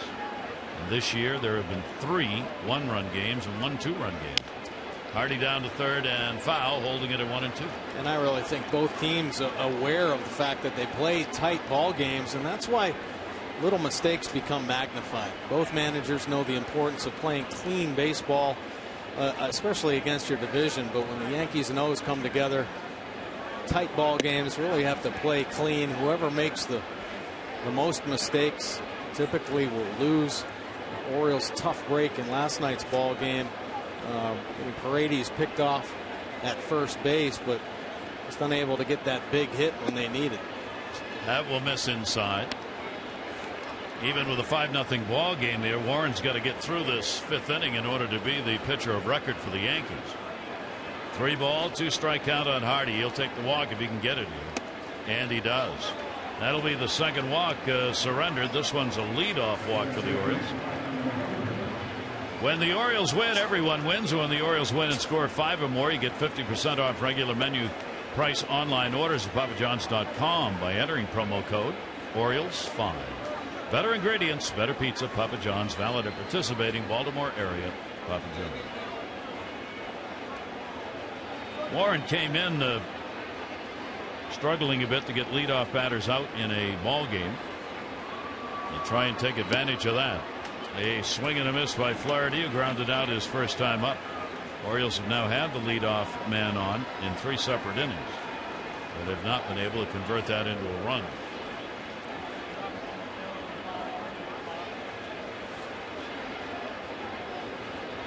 Oh, 1 count. Flaherty will take the pitch up high. Each team's picked up 5 hits in the ball game, with the Orioles still looking to plate that first run. And it seems like when they catch fire, it's going to be in a big way. Now, this offense can explode for big innings. Flaherty the other way foul. A lot of times with the long ball, and they have continued to hit the home run, but unfortunately their last 4 homers have all been solo shots. So they're looking to get guys on base and maybe knock one out of the yard. It'd help spark an offense. In fact, Mike, I think you can go back even further. I was looking at this, the last 6, I think, have been solo shots. Nice to have, but you don't get a crooked number on the board for it. I was going to look today, and I didn't. I don't think Adam has had a home run for a while. Adam Jones was picking home runs up at a pretty good clip. Has not had one since the 19th against Porcello in Boston. 2-2, and that's up high. So 3 ball, 2 strike count. You keep seeing good at bats, though. I mean, Orioles offense working counts. J.J. Hardy got on there by way of the walk. See Ryan Flaherty putting a good at bat together here at the bottom of the order. They try to turn this lineup over with 2 guys on. This could be a great chance for the Orioles. Warren keeps opening the door in this game. 3-2 delivery on the way, and there's another one. So the Orioles get 2 walks to start the 5th inning, and they've got a shot now to have that big inning Mike was talking about, and that'll bring Larry Rothschild, the pitching coach, out for the Yankees. Well, it seems like a similar pattern here. We talked about Warren's been spotted runs in some of his starts this season, but this time of the ball game he just tries to be too fine instead of attacking the zone, trying to make the perfect pitch. Back-to-back walks now, and 1 swing away from the Orioles being right back in this ball game. You wonder how much that has to do with him coming out of the bullpen and being converted back to a starter. In the minors, he started every game. He never had a relief appearance in the minors. Then he came up to the Yankees in 2012.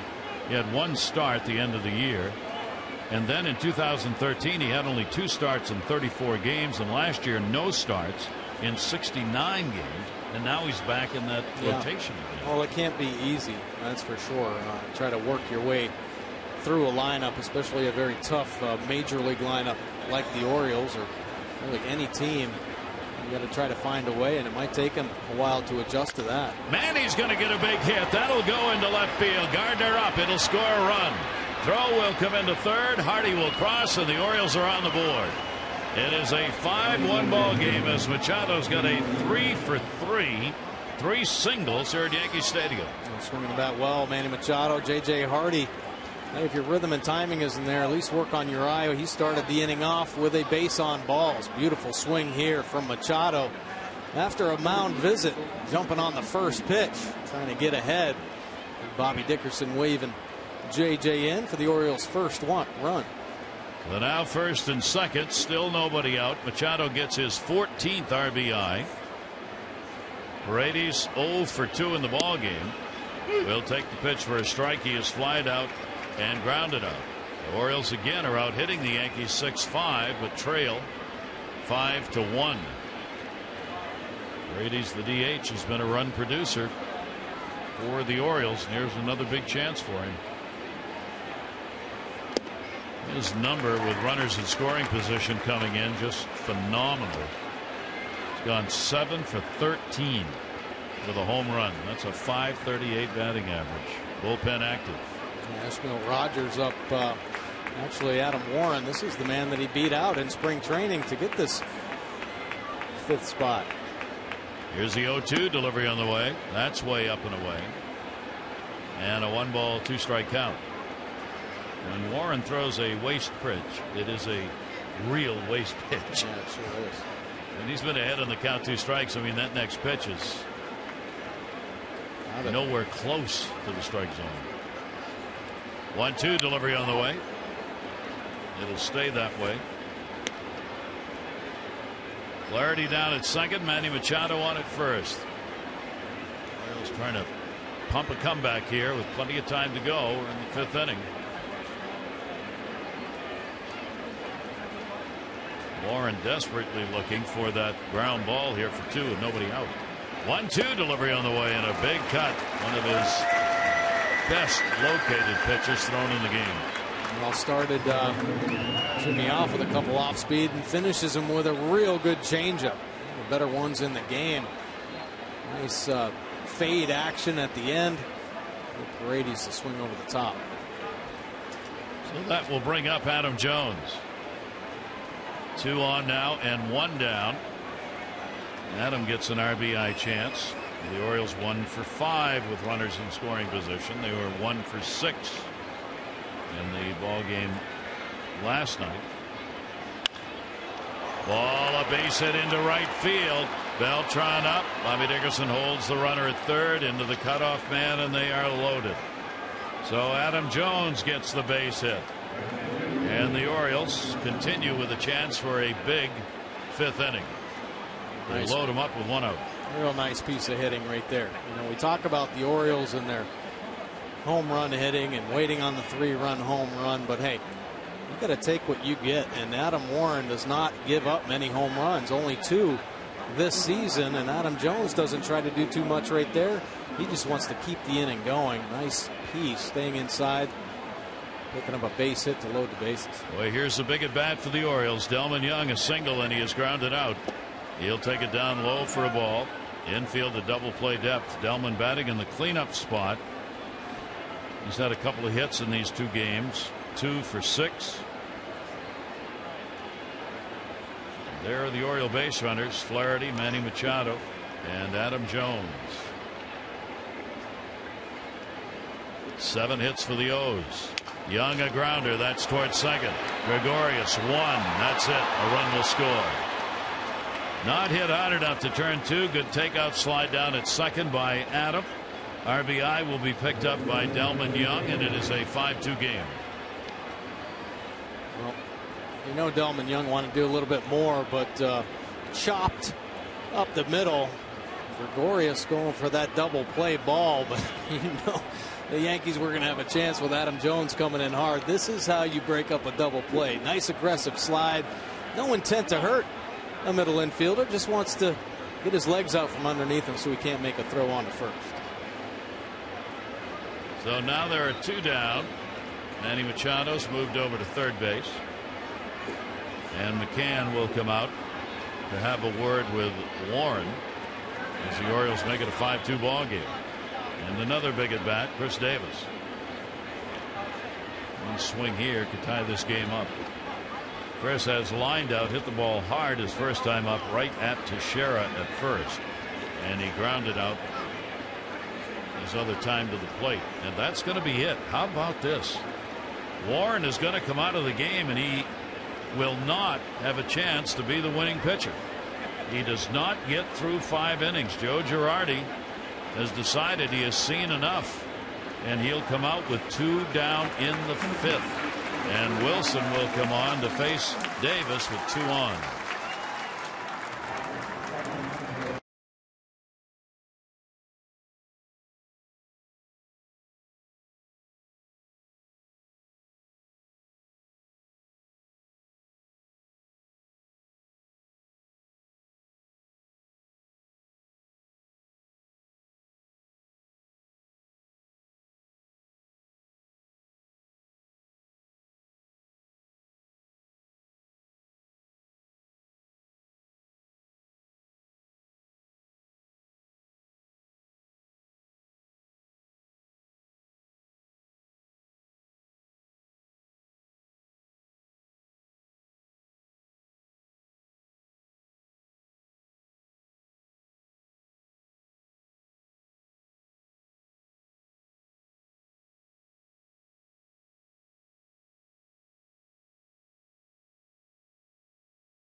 Only lasting 4 2/3. Had a shutout going into this inning, but the Orioles able to get to him for 2. Girardi gets him out of the ball game, and now it's time for our AT&T call to the bullpen. AT&T, proud partner of the Baltimore Orioles. AT&T mobilizing your world. Justin Wilson now into the ball game. Here's a look at his pitch arsenal. The fastball 90% of the time. That is his go-to, obviously. 94, 95 mile an hour fastball. Has a little curveball to go along with it. 2.79 earned run average on the year. Chris Davis has hit the lefties well so far.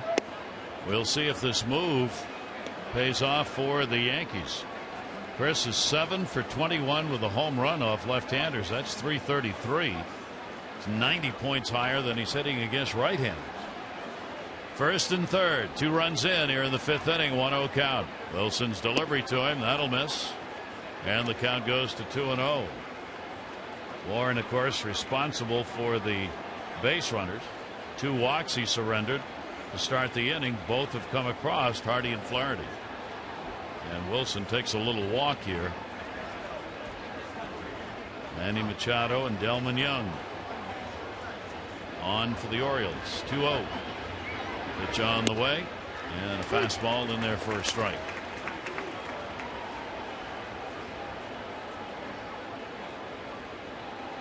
Another one of the unusual numbers for Chris, and a good one.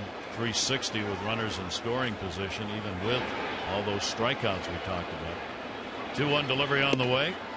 Outside corner strike called. Really located that one. 2-2. Chris Davis didn't really like that pitch. Thinking that fastball's off the plate away. With a good arm, McCann catching it well enough, helping Wilson out, get the call. 2-2, 2 down. Delivery. Davis swings. He's gone. He thinks he is, and he is. He was going to throw the bat away even before they checked with Mike DeMuro.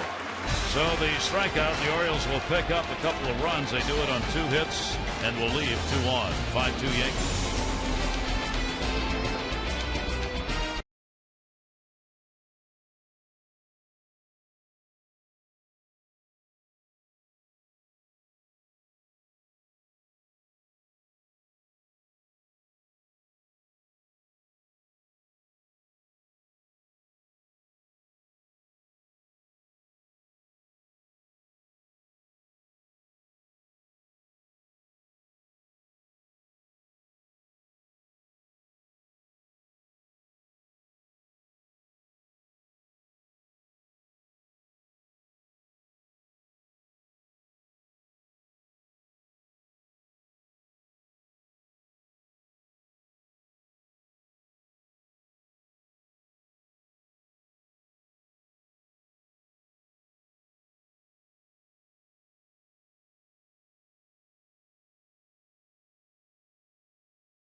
Of work.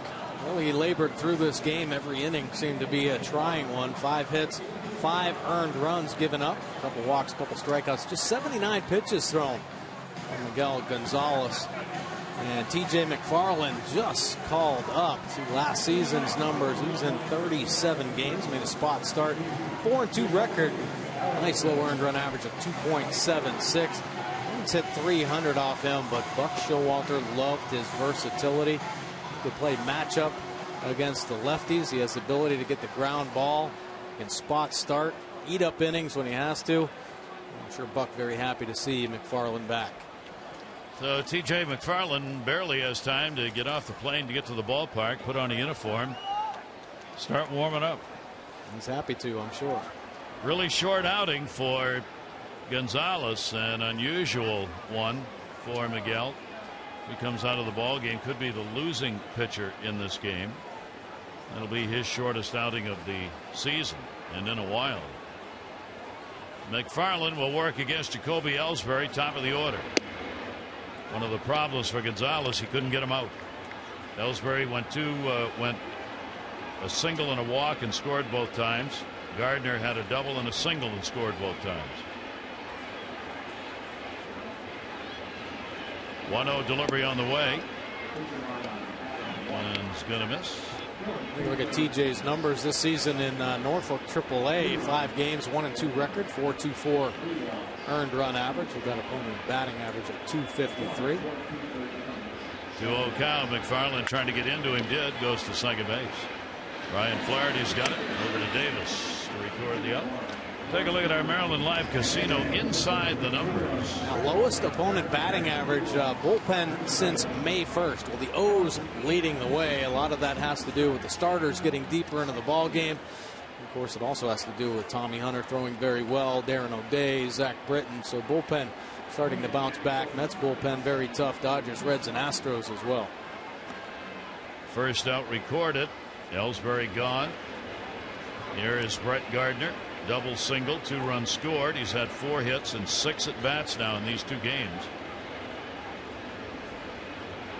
And the pitch to him. That'll be taken for a strike. By bringing McFarland in, obviously you get lefty on lefty here for these top two in the order. There is Chris Martin in the bullpen for the Yankees, who will have to bullpen it the rest of the way here.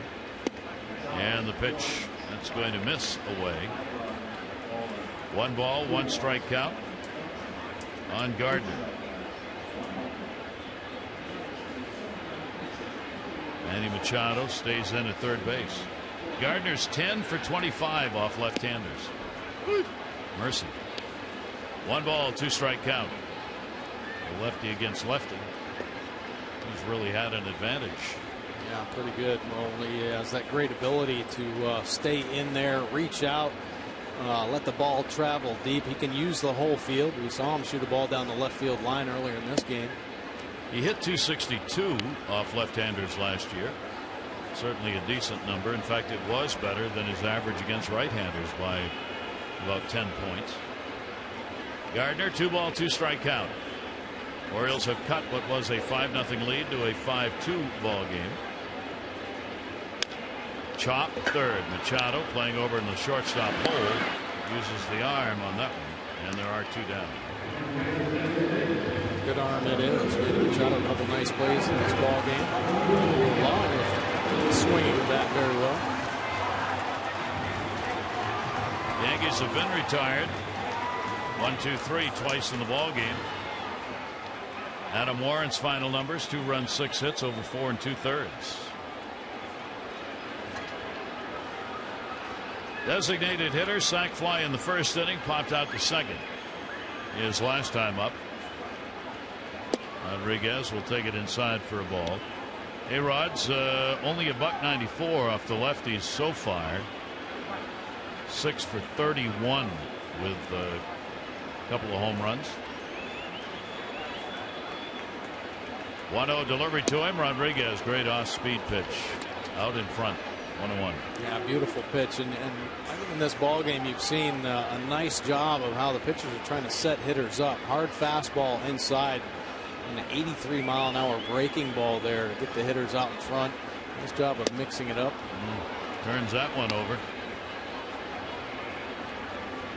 And gets ahead of Rodriguez with a 1 ball, 2 strike count. T.J. McFarland here, it may be hard to let him go. That's what Showalter hated to let him go in spring training. Yeah, he really did. I think Buck looks at T.J. and he sees a quality starter out of McFarland. So with options, send him down to AAA out of spring training. Give him some starts. But, I think he missed the versatility McFarland had. I mean, whatever he wanted. He was the guy that would bite the bullet if it was a blowout game to eat up innings and save the pen. Down to third and foul. Well, with Kevin Gausman going on the DL with a tendonitis in the shoulder, he was the long man. So McFarland, even though he's a left-hander, he could go into that position. As you said, Mike, any position, but he could also be a long man now with Gausman out. Yeah, definitely. And the fact that he has had the innings in AAA. The arm strength is there, so he can be extended. 2 ball, 2 strike count on A-Rod, and again he got jammed on that same place. Fights off a couple of good pitches. 2 ball, 2 strike count. DJ McFarland on for Miguel Gonzalez here in the 5th inning. The pitch track, nice job keeping the ball down in the zone, working in off the plate. Have to do that to Alex Rodriguez. Try to make him uncomfortable. 2-2. Jones back, and Jones up. Can't get it. It will roll away. A-Rod on his way to second. He's going to go to third, and Adam Jones is down. Delman Young backed it up. It'll be a triple, but for the Orioles, more importantly, is Adam Jones hurt. Well, Adam went into the wall hard. Helped keep it in the ballpark. Great effort by Adam. They're shaken up a bit. Very rarely do you see him go down. See the concentration. He has made some amazing plays. just tips off the glove. Body fully extended and crashes into the plexiglass. See if anything happened to his arm. Ooh. This jars the body, gets it extended, maybe a little strain on that shoulder. Brian Ebel, the assistant trainer, Buck Showalter out to talk to him. It's tough. I mean, that's why you have padding around so many parts of the ballpark. But here at Yankee Stadium, when around the outfield, there's so many things going on, including 2 bullpens that have plexiglass, that there's not a lot of padding. Yeah, well, none at all. And he's going top speed to try to take away a home run. Quite an effort there by Adam Jones, and hits the wall with full force. And when your body's exposed like that, something's bound to get hurt or tweaked or something. And Adam hit hard and stayed down for a little bit of time. And if you watch the glass and not Adam, you'll see that it didn't move at all. I mean, that is hard glass out there, not a plastic. But Adam's going to stay in the ball game. So a triple for A-Rod. He's on at third with 2 down. Almost. Saw a fan reaching out, but the fan was off the mark, didn't touch the glove of the ball. Hit number 6 for the Yankees. Rodriguez on at third base. First triple of the year, and an intentional pass will be surrendered to Mark Teixeira. Teixeira will give way to McCann. Well, they want the matchup of the lefty-lefty here, and that'll give Adam Jones a couple more pauses out there to regroup. Well, you know, Buck Showalter and Adam Jones' teammates are glad that he's back up on his feet and standing in center field, along with all the Orioles fans. Adam Jones off to a sensational start to this season. The heart and soul of this team. There is ball 4.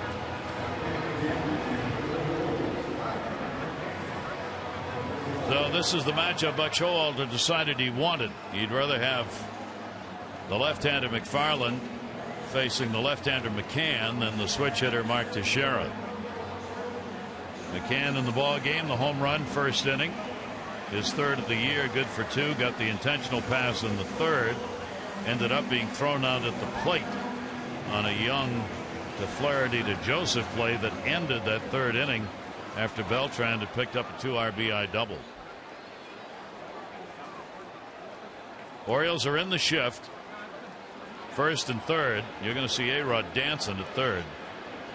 And the pitch will be taken for a strike by McCann. He's got a lot of room to get off of third base with Manny pulled way over on the shortstop position. Here's the 0-1 delivery. And McCann did not get a good look at that one. And McFarland, the good pitch, gets ahead of him 0-2.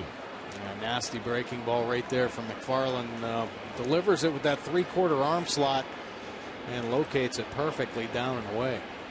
Yankees 2 for 5. Runners in scoring position. Down to first and foul. And it will hold the count at 2 strikes on McCann. Obviously, just another big at bat here with the Orioles getting 2 runs in the 5th inning. The Yankees trying to get at least one of those back in the bottom half of it. 0-2 the count. A-Rod halfway down the line, and a swing and a miss, and he got him. So the strategy works. McFarland gets the K. Yankees will lead 2 on. It remains 5-2 New York.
Monday night in New York City.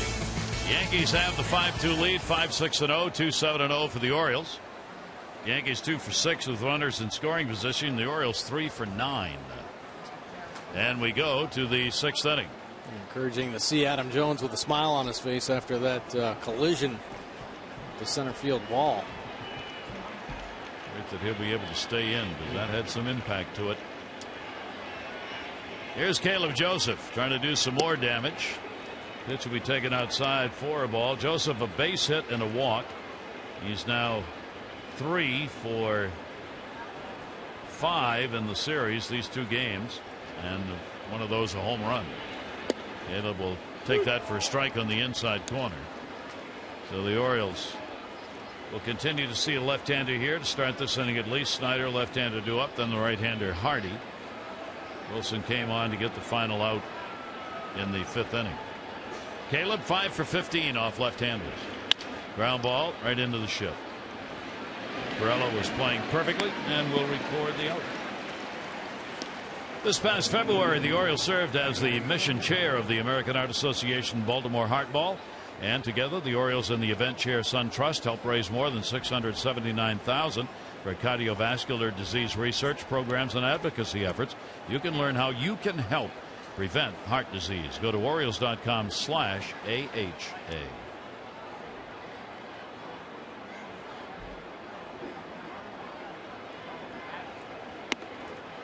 One down, nobody on. Here's Snyder, base hit, strikeout victim.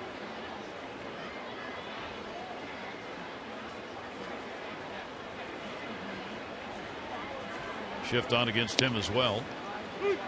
In there for a strike by Wilson.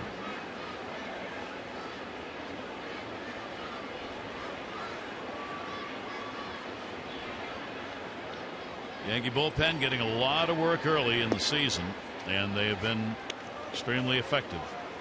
Second best ERA. Third fewest hits per 9 innings for Joe Girardi's bullpen. Second fewest home runs allowed, and they've had more strikeouts than any other bullpen. Swing and a miss by Snyder on one that was up and in, and a 2-ball 2-strike count. Tough spot to get to, especially 93 miles an hour. Kind of by the book there, up and in, a tough hole, and down and away.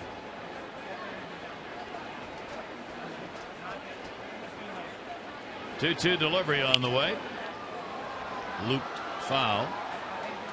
With Warren not going deep enough into the game to be the pitcher of record, even with a lead when he left, Wilson right now has got an opportunity to pick up a W in this game, but a long way to go before that could happen.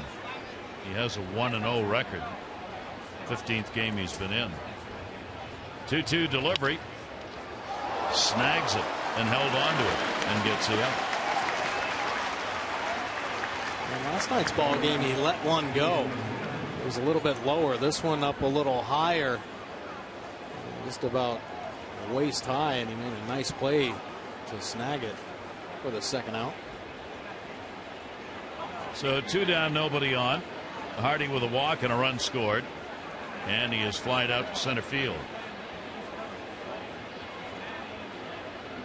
Wilson's delivery to him, and it'll be in there for a strike. Throwing first pitch strikes here out of the bullpen. Wilson's third game against the Orioles. Had worked an inning and a third, given up a couple of runs on 2 hits. 0-1 pitch. Hardy will take it inside.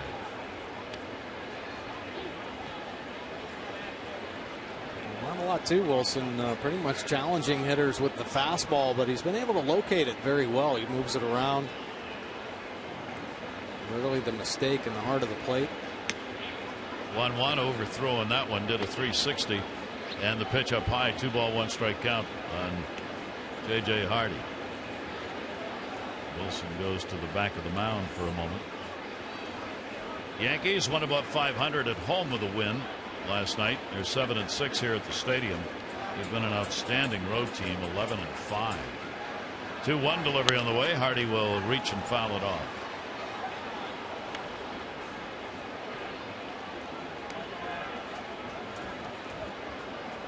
Toronto shutting out Boston, and another game in the East. Tampa Bay is playing against Texas. They've got a 7th inning 5-0 lead over the Rangers. 2 ball, 2 strike count. Got that one. That'll be a base hit into the corner. J.J. Hardy will make the turn. And there is his first hit for the 2015 season. Hardy gets a double with 2 down here in the 6th inning. And a classic J.J. Hardy swing. Pulling it hard down that left field line on the slider. Take a look at his head position. Right down on the baseball. Flat bat through the zone. Whistles it for his first double of the year. And the Orioles pick up their 8th hit of the ball game. One of the problems is that's the first extra base hit. And here's Ryan Flaherty. Flaherty drew a walk, scored in the 5th inning, grounded out. Another opportunity for the Orioles. That's a big run out there. Flaherty will take it on the inside corner for a strike. Ryan back today with the roster moves made by the Orioles. Ray Navarro back down to AAA, optioned out. 0-1 pitch with a left-hander. Ooh, that got him. So he is on, hit by a pitch. Ryan taking one for the team there. Fastball getting away. Riding up and in, just nicking that front elbow. Another potential big break for the Orioles here. Martin's been ready in the bullpen. Joe Girardi on his way out. Wilson unable to get through the inning, and deeper into the pen go the Yankees.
Of the Orioles may not be reproduced or retransmitted in any form, and the accounts and descriptions of this game may not be disseminated without the express written consent of the Orioles. Gary Thorne and Mike Bordick, Friday Night Baseball coming your way from New York.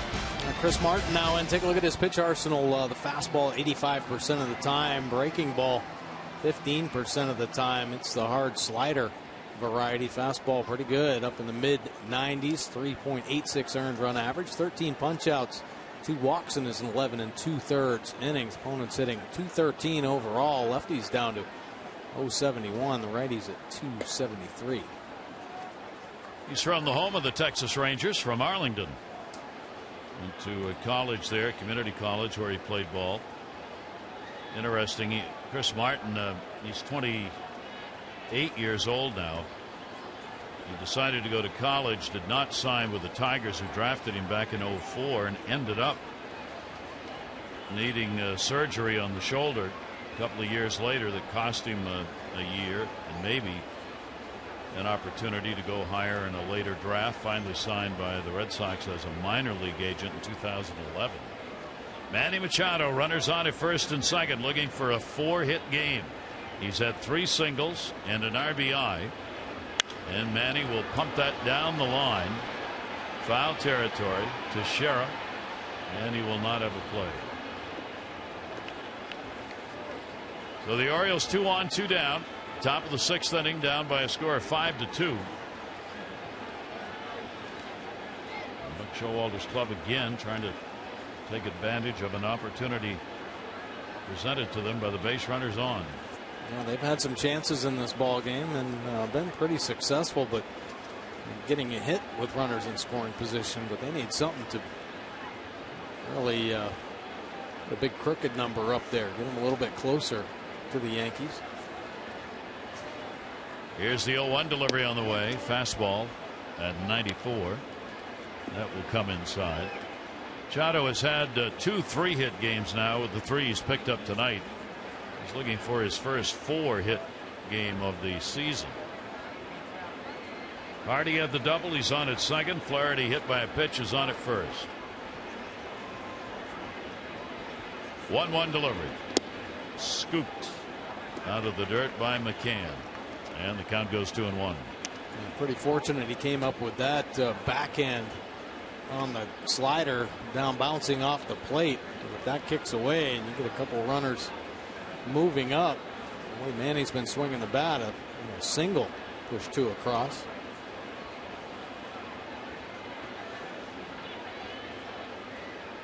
Two ball, 1 strike count.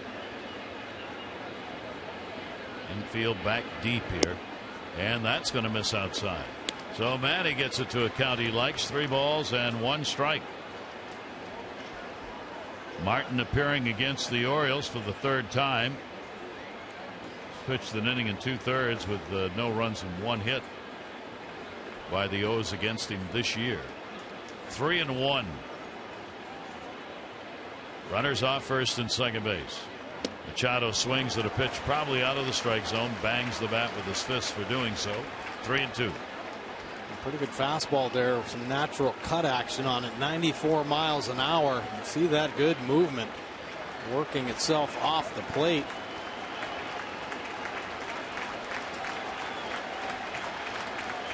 Three, 2 down. Hardy will be moving at second. Ryan Flaherty at first. Martin's delivery on the way, and he walked him, and they're loaded. Not close. So the Orioles, with a double, a walk, and a hit batter, have loaded him up here in the 6th inning. And Paredes will get the opportunity. Nice at bat from Manny Machado. Seeing the ball very well right now. Laid off some tough pitches. Jimmy has had an 0 for 3 in the ball game. The home run last night, his lone hit in the first 2 games so far. Sacks are full. Hardy, Flaherty, and Manny Machado. Pitch on the way, and that will be inside for a ball. Just seems like in this game the Yankee pitchers have continued to open the door to the Orioles. Yeah, really being careful. The Orioles need that 1 big hit. They've out hit the Yankees 8-6, but trail by 3. Paredes, a 1-0 count. Delivery to him. Jimmy drives that one into center field for a base hit. That's going to get Hardy home. Flaherty the turn. He'll score, and Paredes does it again. He delivers a base hit, good for 2, and he turns this into a 1-run ball game at 5-4. Nice job. Some great at bats in this inning. And Paredes staying red hot, driving it back up through the middle. See McCann setting up outside. This slider stays belt high, and he gets on it. Smoking it back up through the middle. Almost pitches a piece of the umpire. Already able to score easily. Trotting on in. 14 RBIs in 16 games for Jimmy Paredes. Continues to be a big story for the Orioles. And now the potential tying run is at third base. Manny Machado there. And Adam Jones up, 2 down. And Adam goes into that shift. Perella over. They get the force out at second base. Gregorius coming to cover. So that will do it in the inning, but the Orioles put 2 more up on the board, and we're back to a 1-run contest.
On the field from Buck Showalter, Mike. Yeah, Buck Showalter came out actually screaming out of the dugout and then followed him out on the field.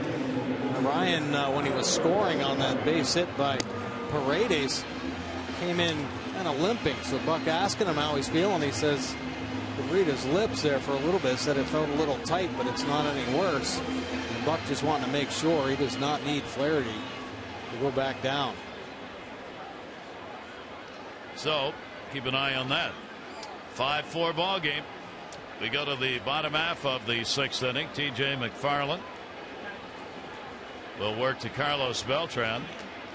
Headley and Pirela due up against a left-hander, and that'll be fouled away. Beltran came through with a double and 2 RBIs in the 3rd inning. Rodriguez, a sac fly in the 1st, along with McCann's 2-run homer, have accounted for the Yankee runs. Orioles have had an RBI base hit by Manny Machado, 2 RBI single by Paredes. Fielder's choice RBI picked up by Delman Young. 1 ball, 1 strike count. Wilson charged with the 2 runs on 1 hit in 1 inning. And he had 1 strikeout, a hit batter. That was Flaherty. Came around to score. So 2 runs charged to Adam Warren, the starter. 2 runs charged to Wilson coming out of the bullpen. Man, don't look now, but another 1-run game. Yeah, they all seem to be that way. 1-2 delivery by T.J. McFarland goes to 3rd. Manny Machado gets the charity hop and records the out. Follow the Orioles all season long with MLB.com at Bat, the #1 app for live baseball. At Bat is up to the moment at any moment. In-game highlights, live look-ins, replay reviews, radio broadcasts, statcast, and more. Get MLB.com at Bat for your smartphone or tablet. Used it last night listening to the Houston Angels game, where Houston did it again. 9th inning. Came back and got 3 runs off Houston's streak. Well, what a play, Machado. Long throw. He got him. Chase Headley retired, and Machado with a real fine play. Beautiful play. He's made a couple plays where he's had to create a deep angle. Look at him reading the ball, and look how deep he gets. Almost a 90-degree angle when he sees the ball's going to take another hop. And a strong throw from the hip. Look at him get behind that, creating an angle, keeping the eyes on the baseball. Little pirouette to set the feet, and then the cannon across the field. So a couple of quick outs. Jose Pirela will take it for a strike. Pirela has grounded out twice to Manny at 3rd base. Coming in with a 3-game hit streak. Limited chances so far in the year for the second baseman. Pitch taken down low.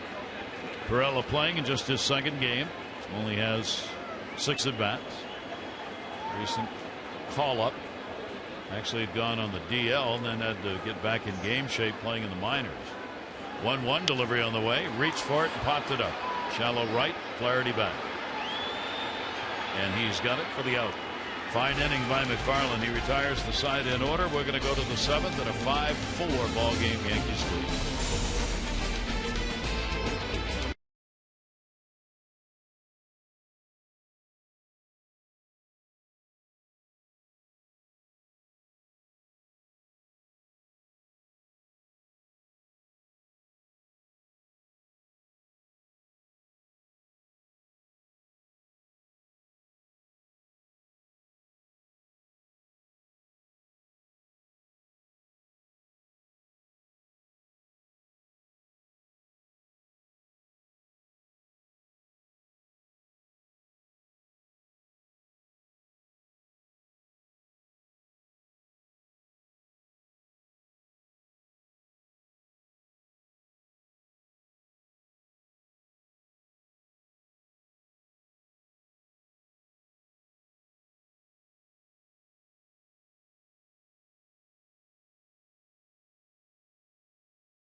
Over the last 5 seasons, the Orioles' record in one-run games. This year, a little bit of a struggle.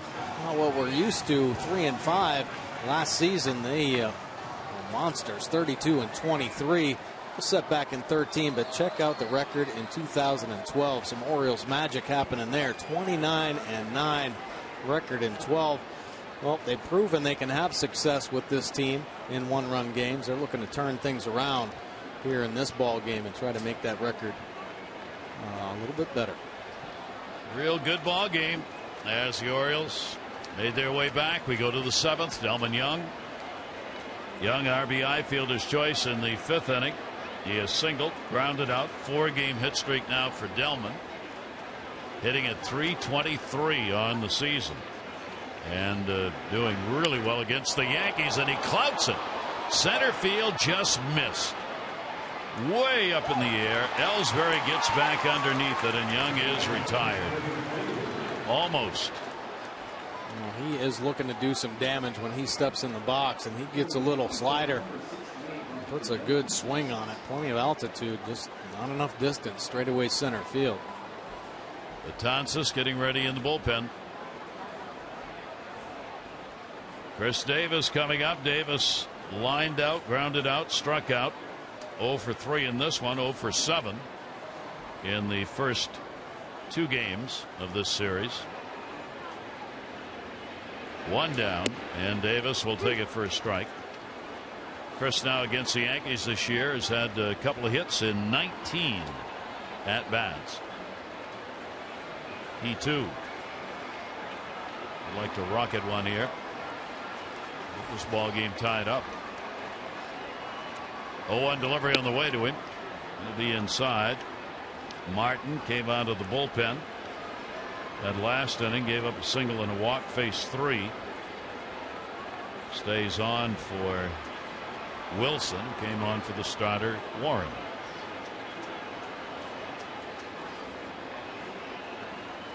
One ball, 1 strike delivered to Davis. Chris down to first, fair ball to Shera. Martin over to cover. Early feed to him. 2 down.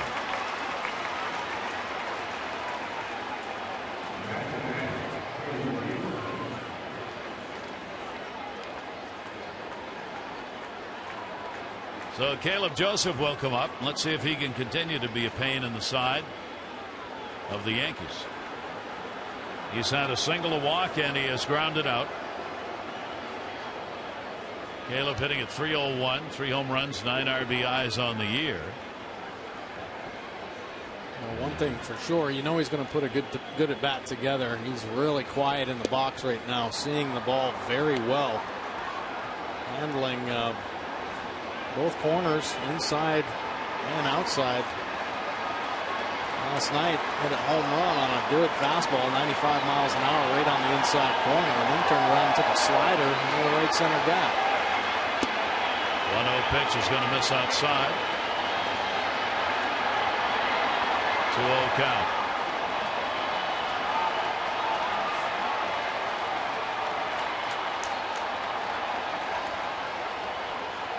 Two down, bases are empty here in the 7th inning.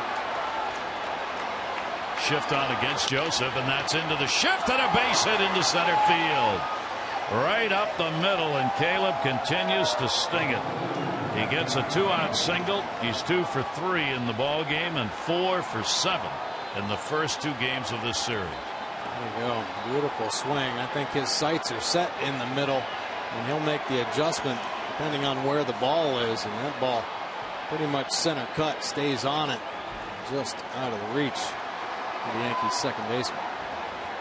Joe Girardi trying to work his way through the ball game with his bullpen after the starter Adam Warren lasted only 4 2/3. And again, the big twosome at the end of this pen getting a lot of work. Betances one of them, and he's coming on.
Wei and Chen on the mound against Chase Whitley.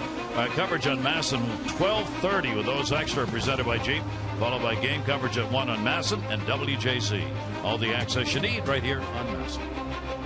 Take a look at tomorrow's starters. Wei and Chen yet to find a win this season, but look at that earned run average, 2.83. Last two starts, very good.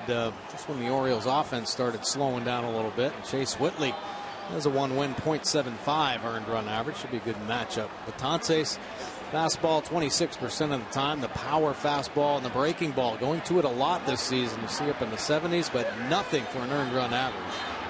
Snyder will foul it back. Runner on at first base is Joseph with a hit. There are two down here in the 7th inning. And Betances on again. You see that opponent batting average holding lefties way down to a 050. He's at 189. Betances and Miller, two of the best this year. Back end of the bullpen. Here's the 0-1 delivery on the way. Gets that one by him at 96 miles an hour.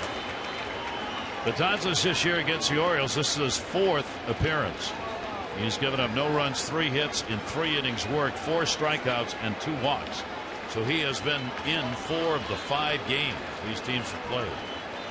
0-2 delivery on the way, and off speed pitch that time, but he couldn't get it over the plate, and a 1-ball 2-strike count. He's really gone to that pitch a lot this season. Breaking ball down in the dirt. He'll start hitters off early to get ahead. It's in the back of everybody's mind, though, because he can rush that fastball up to 96, 97 miles an hour. 1-2 delivery, and that will just miss outside.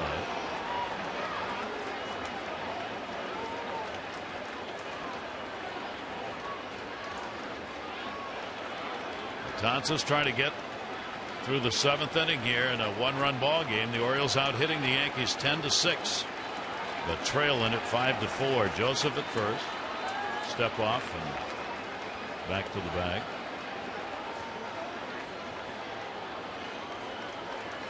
Shift is on, a little unusual. The Gregorio shortstop's actually on the shortstop side of the bag. Here's the 2-2 pitch, and again off speed delivery. 2-2. Snyder's got no numbers against Betances.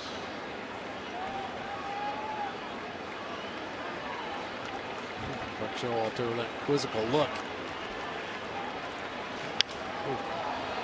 Trying to get around on that one at 97 after you've seen those 2 83-mile-an-hour pitches is a little tough to do.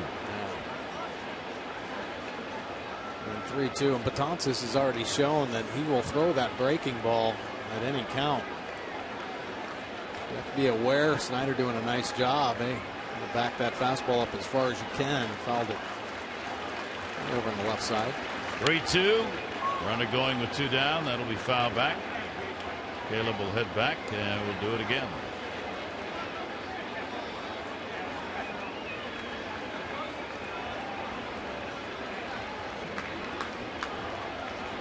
Outfield playing back on Snyder.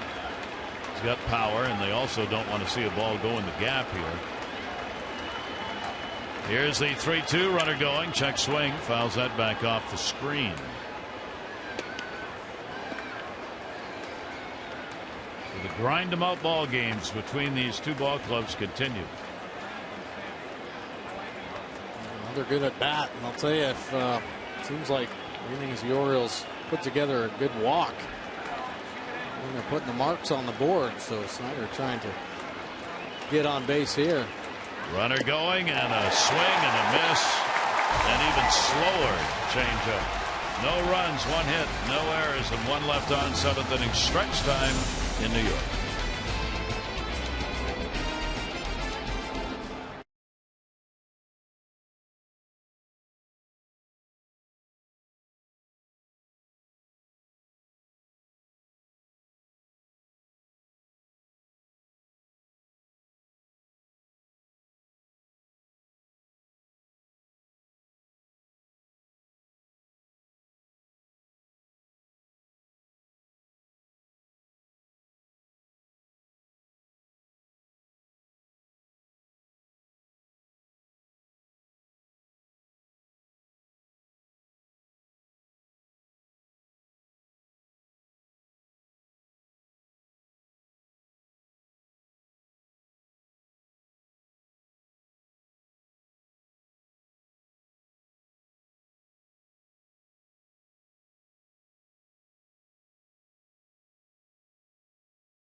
brought to you by DraftKings. Play daily fantasy baseball for free on DraftKings.com by entering promo code TRIPLEPLAY for free entry. And by Ocean City, Maryland. Put your vacation days to good use in Ocean City, Maryland. Book now at OCOcean.com. Gary Thorne and Mike Bordick here at Yankee Stadium. Another really good ball game. Starters didn't go very deep in this one. The Orioles, Miguel Gonzalez, 5 runs, 5 hits over 4. McFarland on.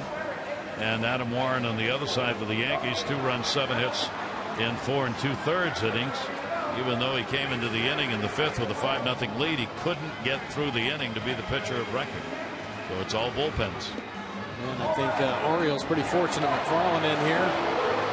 Getting deep into this ball game, already eating up a couple innings. And throwing very well against this Yankees lineup. Jones running into the wall, still in. Flaherty limping around a little bit, still in. Darren O'Day up in the bullpen. This will be the 3rd inning for Flaherty, for McFarland rather. He'll face 9, 1, and 2. Gregorius has struck out and flied out the Yankee shortstop here in the bottom of the 7th inning. 5-6-0 the Yankees, 4-10-0 for the Orioles.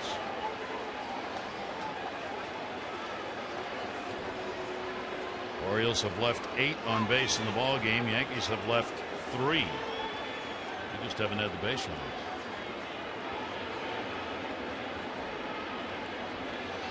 runners. McFarland's delivery, and that will be in there for a strike.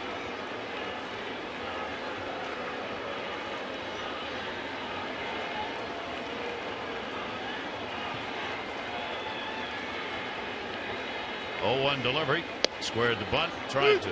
Was in there for a strike anyway. And McFarland gets ahead of Didi Gregorius. 0-2. Gregorius some troubles against left-handed pitching, so he's going to try to do whatever he can to get on base, especially here late in the ball game.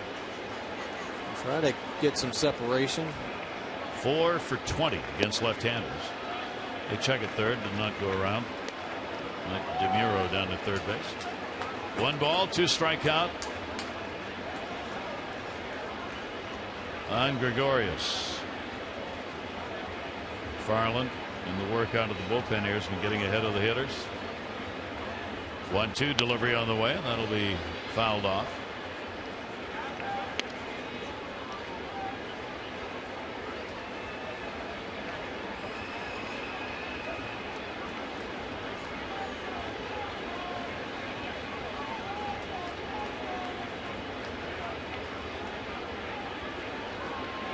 Gives Buck Showalter a pretty comfortable feeling when he knows he can reach down in the minor leagues and somebody can totally trust get on the hill.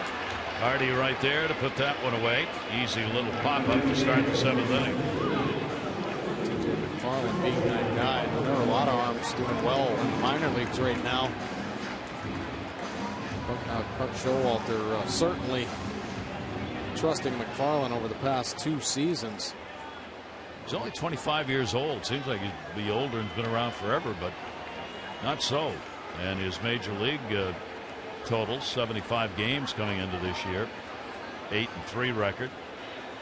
He's had only 1 start, or 2 starts, I'm sorry, at the major league level. The rest of it has been some outstanding bullpen work. Jacoby Ellsbury, walk, single, ground out, 2 runs scored. An 11-game hit streak for him. And the 1-0 pitch is going to be outside of first base. Gardner waiting on deck. Gonzalez, Orioles starter, couldn't get either of these guys at the top of the order, and they continued their rampage of scoring as they both came across twice. Then McFarland able to get both of them in the 5th inning. You said both of them up there in the run department. Ellsbury now scored 24 times. He's 2nd in the league. Gardner has scored 22. He is 7th in the league. 1 ball, 2 strike count on Ellsbury. Well, that'll help your offense when your 1-2 guys are getting on base at the rate that they are. And there's a stolen base threat every time they're on, putting the pressure on the defense and scoring those runs. I mean, great table setters for this Yankees team. 1-2 delivery by McFarland, reached for and just got enough to foul that one back. So Ellsbury keeps his at-bat alive. 1 ball, 2 strike count.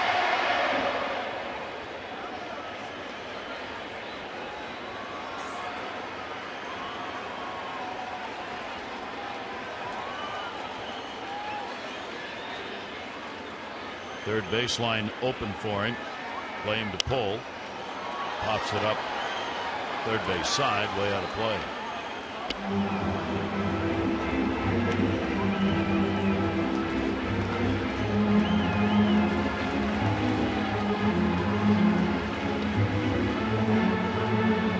Thought the crowd was about the same as last night, and by announced attendance it is. 38,731. 38,731. About 1,000 less than last night. Jam shot. I saw him pull his hands back. That pitch was right off that top hand. TJ doing a nice job mixing it up. Location, speeds. Ellsbury just battling, doing whatever he can. Protecting more than just the plate. The pitch track, TJ, nice job keeping it down and away and rushing that last pitch inside. This will be the 7th pitch of the at bat, and Ellsbury will make it 8. Fouls it off, holds that count, and a ball and 2 strikes for Jacoby Ellsbury. Ellsbury, with the hit he's picked up in this ball game, 1 for 2, is now 7 for 17 on the year against the Orioles. Does not matter whether he's been in a Red Sox or Yankee uniform. It's been a very tough out for those pitchers. And a swing and a miss. McFarland got him. Boy, that was quality work right there by the Orioles left-hander. Yeah, he had to put in his time. Good Ellsbury. Mixed it up. Great call here. Beautiful pitch as it dives down and off the plate to get him swinging and missing. Nice late movement in the zone from McFarland. Big first out. Second out, excuse me. 2 down, bases empty here in the 7th inning. Gardner coming up, double single, and he is grounded out. So he's had 4 hits in 7 at bats in these 2 games. And he will take on the inside corner. He grounded out against McFarland back in the 5th inning.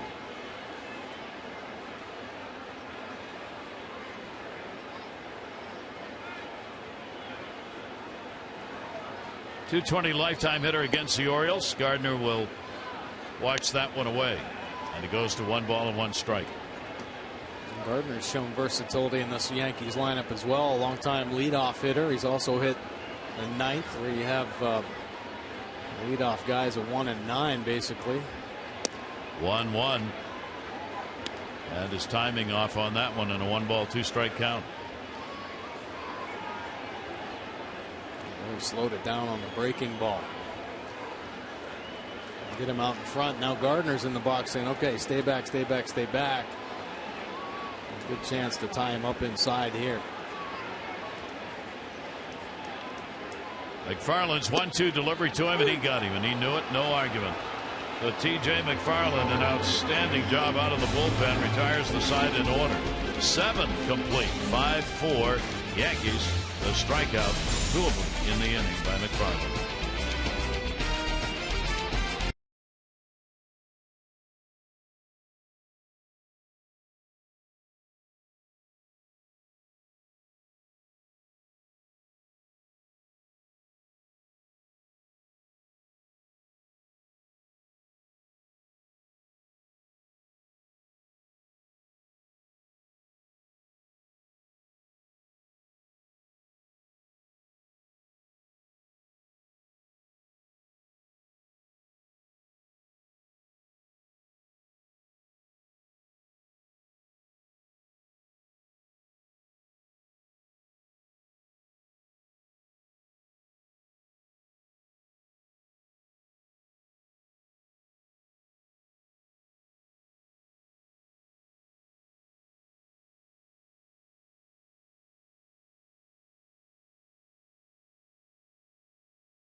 Francis will stay out on the mound. And it'll be Chris Young coming on to play in right field. Beltran out of the ball game. And Stephen Drew will play at second base as he is on for Perella. So a couple of defensive changes for the Yankees. And the Orioles bat against Betances. J.J. Hardy will lead it off. Hardy, Flaherty, top of the order. Manny Machado due up against him. Betances fastball. A ride up and in. So Betances being asked to do what he's done all season long, and that's not give up an earned run. Team's trying to find a way to crack this duo of Betances and Miller. 1-0 pitch on the way, and that will be up and in.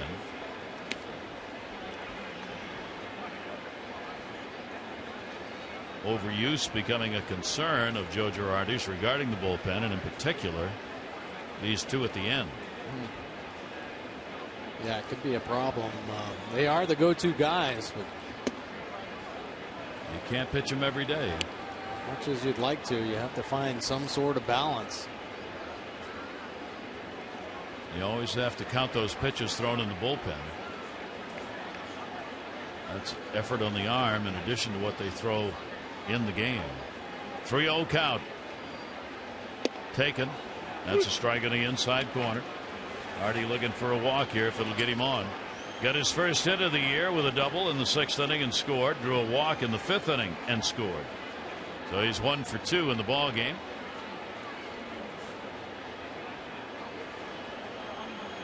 Pitch to him will be chopped. Gregorius charging. Hardy is retired. Good comeback by Betances. Gregorius has got one of the strongest arms at short, certainly in the American League and probably in the majors. He's got a real live arm. Yeah, he has a live arm, and I'm really impressed with the strength on the move. I mean, off balance and still able to get velocity and accuracy on his throws. Playing some pretty good D for the Yankees right now. Here is Ryan Flaherty. And he will take the pitch for his strike. Flaherty walked, scored, hit by a pitch, scored. And he's grounded out, so officially 0 for 1 getting back in play today after coming off the DL.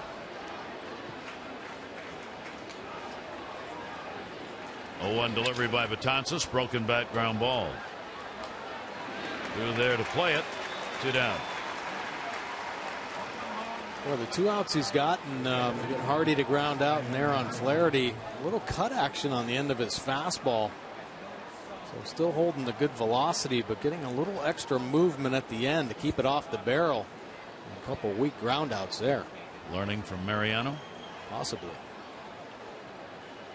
Talk about a pitcher who broke players' bats. 2 down, nobody on. Here's Manny Machado.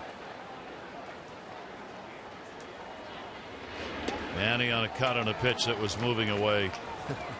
Well, Manny's selling out on the heater right there. I'm swinging no matter what. And Betances kind of thinking along with him and throws him a breaking ball. And you see the underwater hat.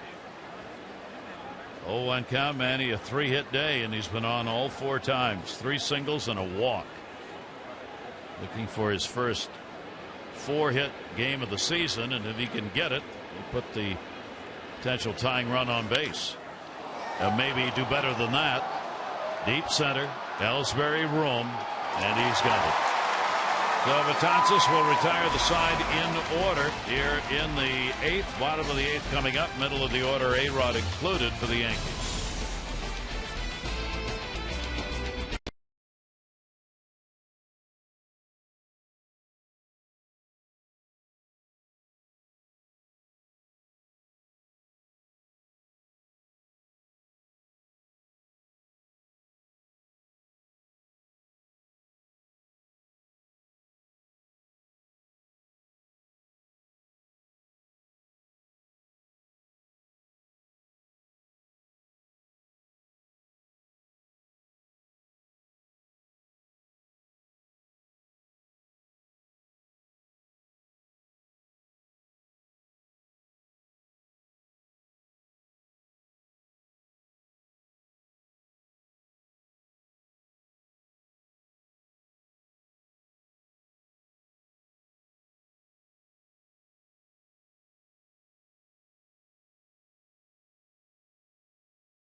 T.J. McFarland after a short outing by Miguel Gonzalez.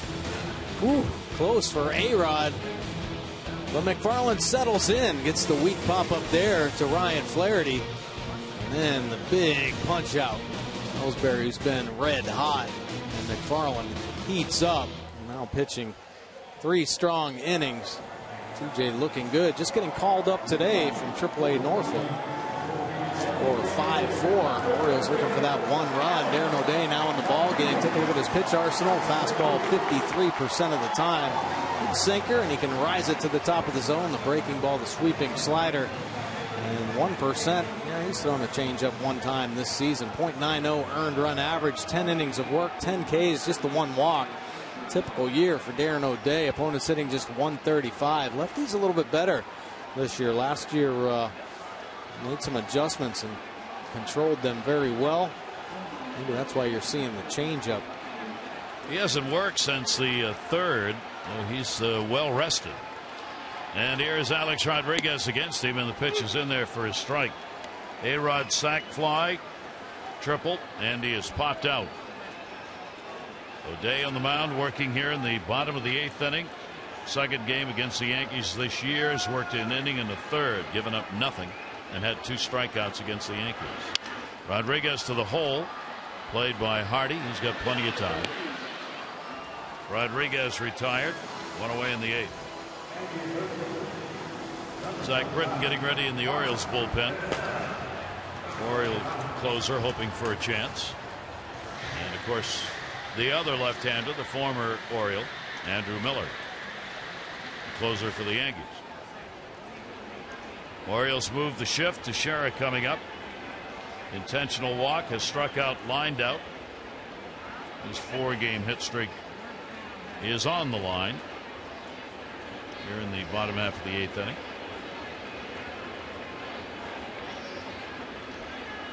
O'Day's delivery to him. That'll be in there for a strike. Teixeira with a 1 for 7 lifetime off O'Day. Orioles starter Miguel Gonzalez still on as potential losing pitcher with the 5 runs, 5 hits, and 4 innings. 0-1 delivery on the way, and that'll be taken outside for a ball. The early exit from Miguel. He's been pitching very well as of late, but labored through 4 innings. Showalter, the early exit, 79 pitches. Pitch outside. Official score has already decided that if this ball game stays this way and the Yankees should win it, Betances is going to be the winning pitcher. That's a shift because he was not the second pitcher who came on or the 3rd. But that is up to the official score to decide when the starter doesn't go long enough to get a win in a game where the starter left with the lead. That ball's down into the corner. That's going to be a base hit. It'll take a hop, go up into the stands, and it's a ground rule double. So Teixeira, with 1 away, gets what could be a very big hit in this game. Let's take a look. As we promised earlier in the game, it's Miller time, brought to you by Miller Lite. Well, McCann back in the 1st inning, 3-0 count, and he gets a center cut fastball. And the Yankees put up a crooked number in the 1st, 3-0. McCann helping out with that 2-run shot. Buck Showalter coming out, going to the home plate umpire. Trip Gibson. Could be a double change coming up here. We'll see. He wanted to go out to the mound and get O'Day out of the ball game. So Zach Britton is going to come on to pitch for the Orioles with a runner at 2nd and 1 out.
89% of the time. Breaking ball 11%, but it is a dominant fastball.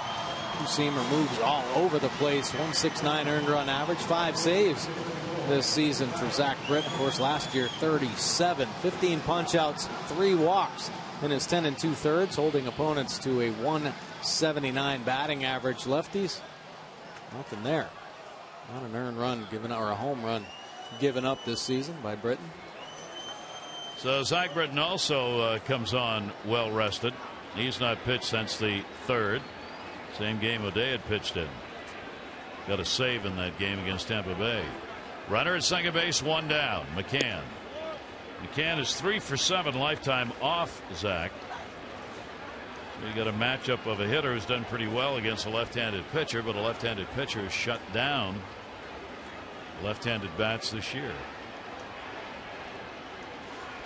Orioles have the infield shift on against McCann. Big lead at second for Teixeira. And the pitch is there for a strike. Flaherty's trying to keep Teixeira somewhat honest, but has to move back on the delivery a number of steps to get into position. Or Hardy, rather. The goal, middle infielder, it's a runner at second base. Just trying to shorten him up, stop his rhythm at second. Could pay off. A base hit to the outfield. Could gun a guy down by a half step.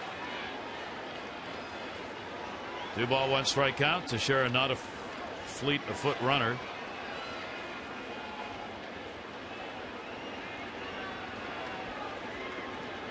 McCann with a 2-1 count.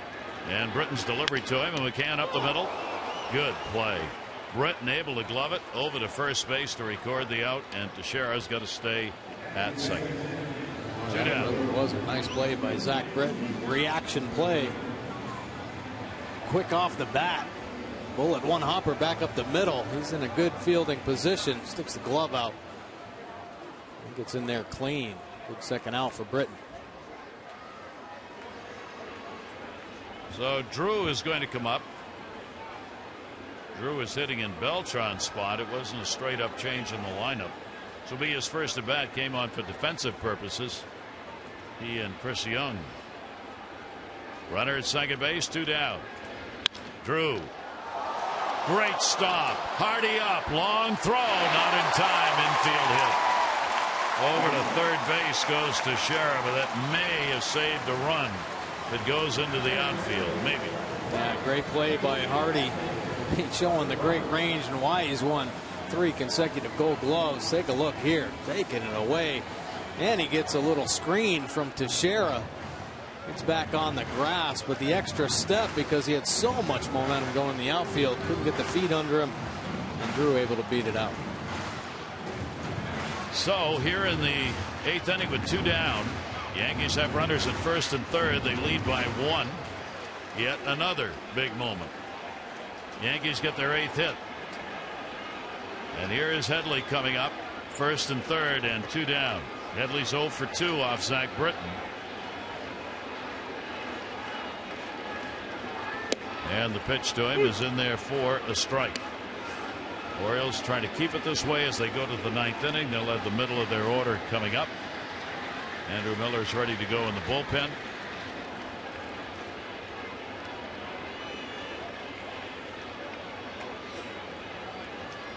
Oh, 1. Runners off first and third. Britton's delivery fouled, and he gets ahead of him 0-2.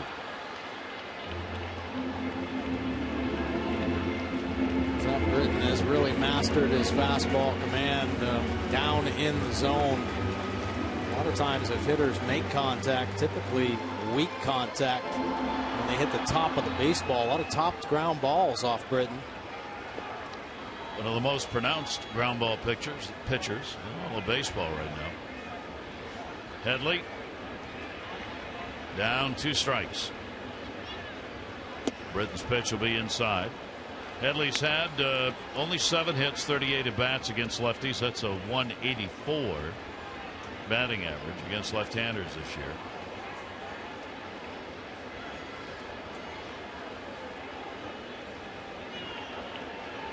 Teixeira, the runner at third base. Drew on at first.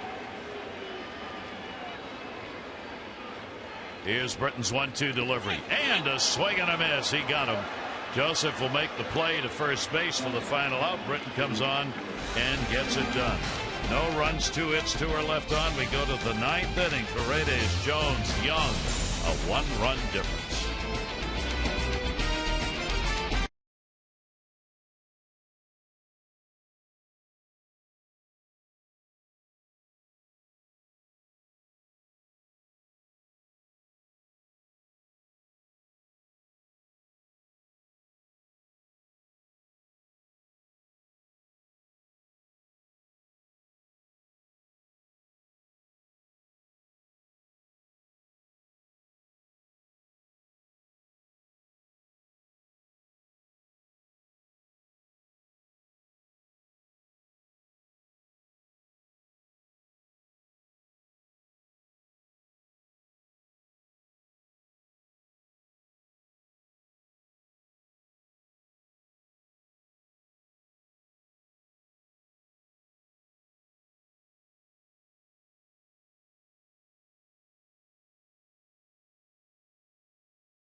Southwest Airlines. Book your low fares now at southwest.com.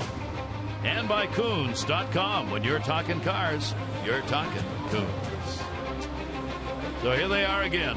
9th inning and just a 1-run difference. The Yankees up 5-4 and trying to stay perfect in the save department is their left-hander. Andrew Miller has been nasty, 12 for 12 in saves. Here's a look at his pitch arsenal. Fastball 51%, and the breaking ball 49%. He can get it up there. High 90s fastball, big sweeping slider. Nothing on the board for an earned run average. 12 saves. The opponent's hitting just .063 off Miller. Paredes will lead it off. Switch hitter. Trying to tie it up right there in one swing of the bat. Paredes hasn't had many chances from this side of the plate. Only 6 at bats. He's 2 for 6. Hitting right-handed. Jones and then Young. 2, 3, 4 here in the 9th inning. Miller's delivery to him. That's there for a strike. Miller picked up the win in the ball game last night, working the 9th inning, walking 1, striking out 2. He was a little wild early in that inning and then settled down. 0-2 delivery down to third and foul. Paredes now has a 7-game hit streak. He extended it with a single in the 6th inning and 2 RBIs. 1 for 4 in the ball game. Buck Showalter's team right now staring at their 4th consecutive loss if they cannot come back here in the 9th, and Miller gets it. Well, got away with that first slider, stayed on the plate. This is where he wanted to locate it, down and in, throw it at that back foot. Big time swing and miss here. Miller averaging over 15 strikeouts per 9 innings. Adam Jones, a base hit, 1 for 4 in the ball game. 2 for 11 lifetime off Miller. Ball game in which the Orioles have out hit the Yankees 10-8. High heater. Orioles though just 4 for 11 with runners in scoring position. 0-1 count on him. Wow. A breaking ball that wound its way around the outside corner. Yeah, such a tough pitch. Now Andrew Miller stands about 6'7", very tall pitcher. Cross body look, but that 3/4 arm slot coming out of the first baseman. Really tough pitch to pick up, and especially when he lets that slider go. The ball's going to almost look like it's heading into the Yankees dugout and then back over the plate. Adam Jones with a 2-strike count and 1 down.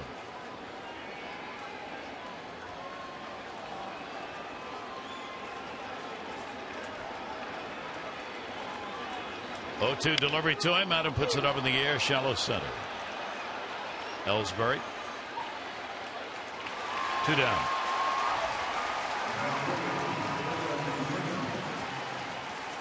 So Miller retires the first 2 here in the 9th inning.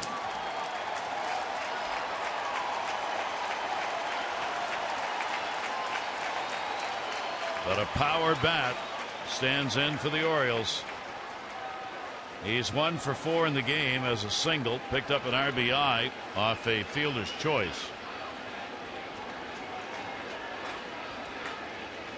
1 for 1, a home run off Miller.